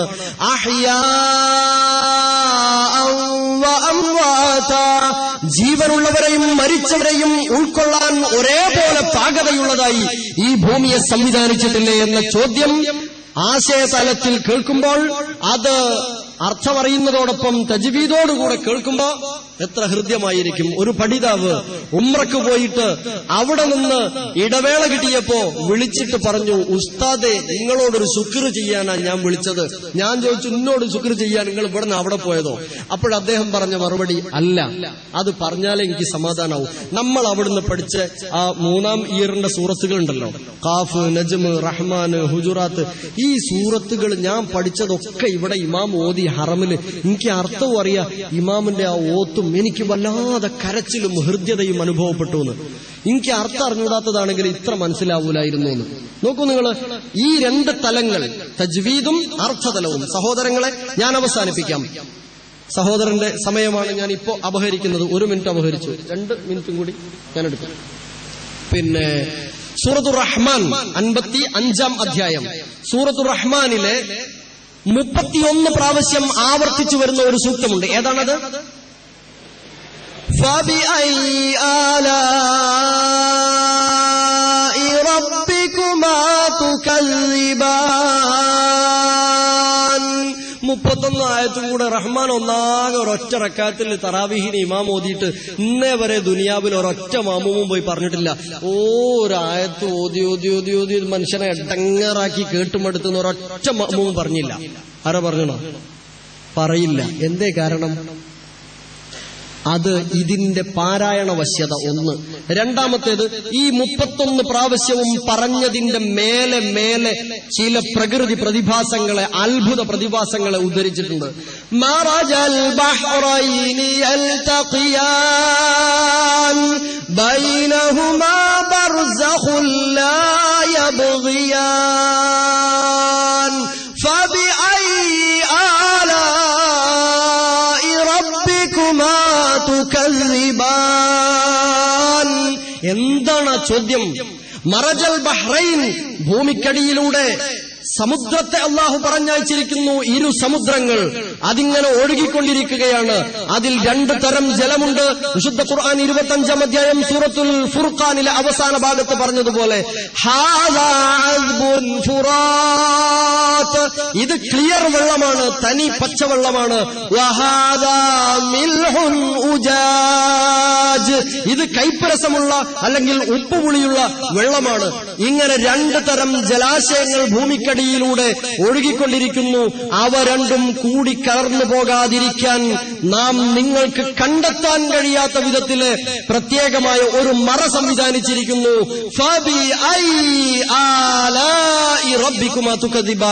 ഇനിയും എന്തേ അള്ളാഹുവിന്റെ ഏതേത് അനുഗ്രഹങ്ങളെയാണ് കൂട്ടരെ നിങ്ങൾ തള്ളിപ്പറയുന്നത് എന്നാണ് വിശുദ്ധ ഖുർആനിന്റെ ചോദ്യം. അതുകൊണ്ട് ആർക്കും മടുപ്പുളവാകുന്നില്ല.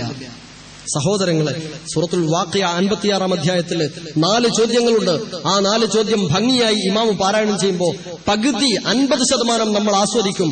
പക്ഷേ അതിന്റെ അർത്ഥം കൂടെ മനസ്സിലാകുമ്പോൾ 100% ആസ്വദിക്കാൻ കഴിയും. ഏതെന്നല്ലേ ആ വചനം? ഖുർആൻ ലേണിംഗ് പഠിതാക്കളായ നിങ്ങളിൽ പലർക്കും അത് പറഞ്ഞു തരേണ്ടതില്ല. എങ്കിലും ആ വചനങ്ങൾ മാത്രം പറഞ്ഞ് ഞാൻ അവസാനിപ്പിക്കാം. വചനങ്ങൾ: അഫറഅയ്തും മാ തുംനൂൻ, പാരായണത്തിന്റെ ആസ്വാദനം മാത്രമാണ് ഇപ്പോൾ ലഭിച്ചത്. ഇനി അതിന്റെ അർത്ഥം, നിങ്ങൾ ഓരോരുത്തരും ശ്രവിച്ചുകൊണ്ടിരിക്കുന്ന ഇന്ദ്രിയത്തെക്കുറിച്ച് നിങ്ങൾ ആരെങ്കിലും ആലോചിച്ചിട്ടുണ്ടോ? എന്നിട്ട് ചോദ്യം എന്താണെന്നറിയോ? അഅൻതും തഖ്ലുഖൂനഹു അം നഹ്നുൽ ഖാലിഖൂൻ? നിങ്ങളാണോ അത് സൃഷ്ടിക്കുന്നത്, അതല്ല നാമാണോ? ആലോചിച്ചാൽ ഉത്തരം പറയും, ഞങ്ങളല്ല പടച്ചോനെ എന്ന്. ചോദ്യമാണ്. സത്യനിഷേധികളായ ആളുകളുടെ മുമ്പിൽ പടച്ചോൻ വെക്കുന്ന സൂറത്ത് വാഖിയയിലെ 4 ചോദ്യങ്ങളിൽ ഒന്നാണ്. രണ്ടാമത്തെ ചോദ്യം, അഫറഅയ്തും മാ തഹ്റുസൂൻ?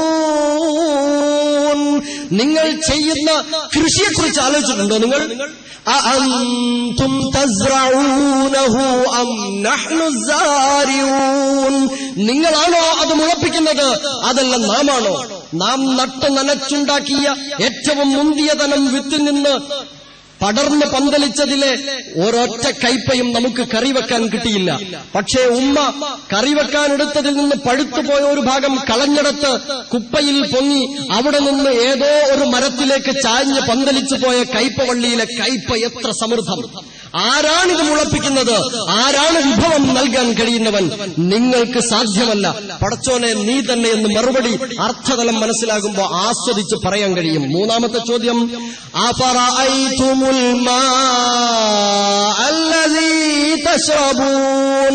നിങ്ങൾ കുടിക്കുന്ന വെള്ളത്തെക്കുറിച്ച് നിങ്ങൾ ആലോചിച്ചോ? അഅൻതും അൻസൽതുമൂഹു മിനൽ മുസ്ൻ അം നഹ്നുൽ മുൻസിലൂൻ?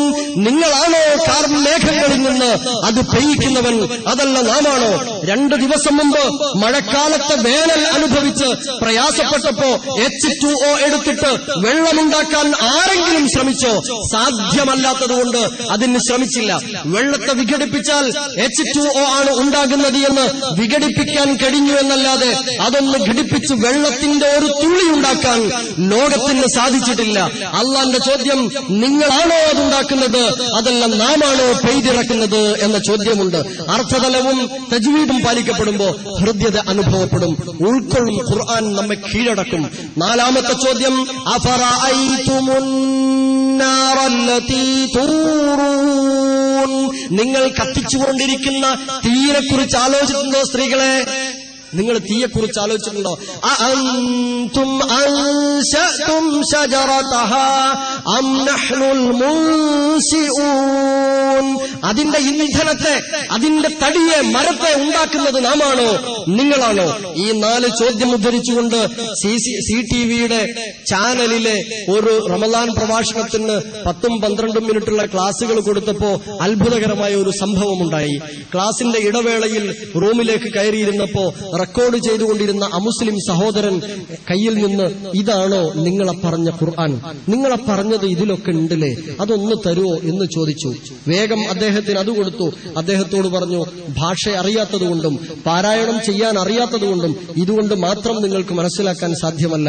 വിശുദ്ധ ഖുർആനിന്റെ ഒരു പരിഭാഷ കൂടെ അദ്ദേഹത്തിന് ഏൽപ്പിച്ചു. അദ്ദേഹം അതുവരെ പറഞ്ഞത് എന്താണെന്നറിയോ? ഞാൻ ചെറുപ്പത്തിൽ ഖുർആനെ കുറിച്ച് കേട്ടിട്ടുണ്ട്, പക്ഷേ കണ്ണ് പൊട്ടും എന്നത് കേട്ടതുകൊണ്ട് ഞാനത് തൊട്ടിട്ടില്ലായിരുന്നു. ഇപ്പം നിങ്ങൾ ഈ പറഞ്ഞ കാര്യങ്ങൾ ഇതിലുള്ളതല്ലേ, എന്നാ എനിക്കതൊന്ന് വായിക്കാൻ പറ്റുമോ എന്നറിയാനാണെന്ന്. അത്ഭുതം തോന്നി. നോക്കൂ, നമ്മൾ ഇടപഴകുന്ന ഓരോ സ്ഥലങ്ങളിലും അവസരങ്ങളുണ്ട്.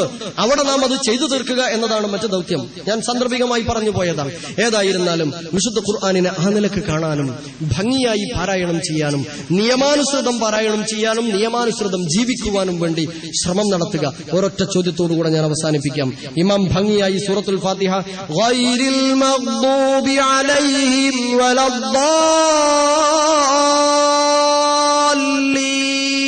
ഒന്ന് ആമീൻ പറയൂ. ഇമാം പറഞ്ഞ പോലെ ഭംഗിയായിട്ട് ഇന്നത്തോടെ നിർത്തണം. ആമീന്. അതാണ് ശരി. അതുകൊണ്ടാ അദ്ദേഹം ഉറക്കെ പറയാത്തത്.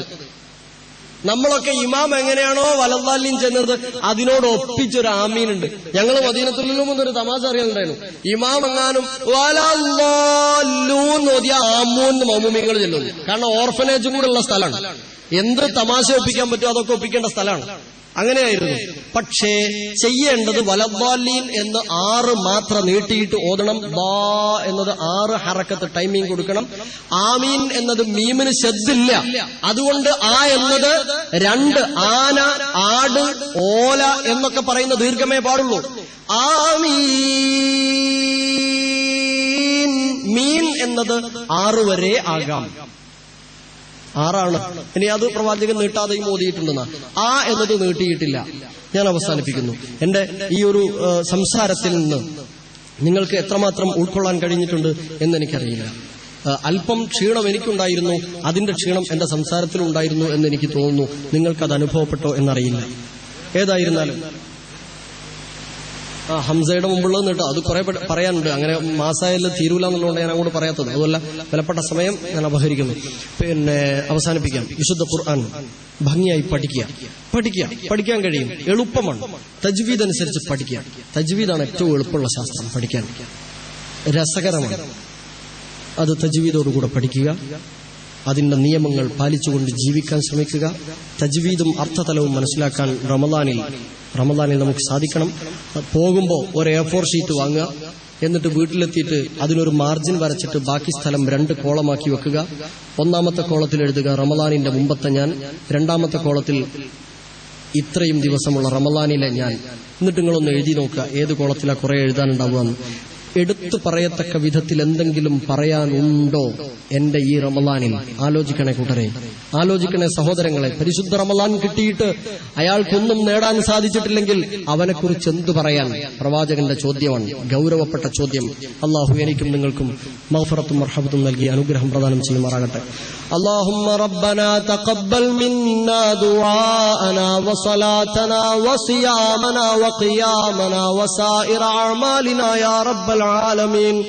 ربنا تقبل منا دعاءنا وصلاتنا وصيامنا وقيامنا وقراءتنا ودراستنا القرآن وصدقاتنا وسائر أعمالنا يا رب العالمين. ربنا هب لنا من لدنك رحمة وهيئ لنا من أمرنا رشدا. ربنا اجعل القرآن إماما لنا. اللهم اجعل القرآن إماما لنا. اللهم اجعل القرآن شاهدا لنا ولا شاهدا علينا. اللهم اجعل القرآن شاهدا لنا ولا شاهدا علينا. اللهم اجعل الصيام والقرآن شفيعان لنا في يوم القيامة لعيوب أعمالنا يا رب العالمين. ربنا آتنا في الدنيا حسنة وفي الآخرة حسنة وقنا عذاب النار. آمين آمين آمين برحمتك يا أرحم الراحمين. وصلى الله على أشرف المرسلين وعلى آله وصحبه أجمعين. السلام عليكم.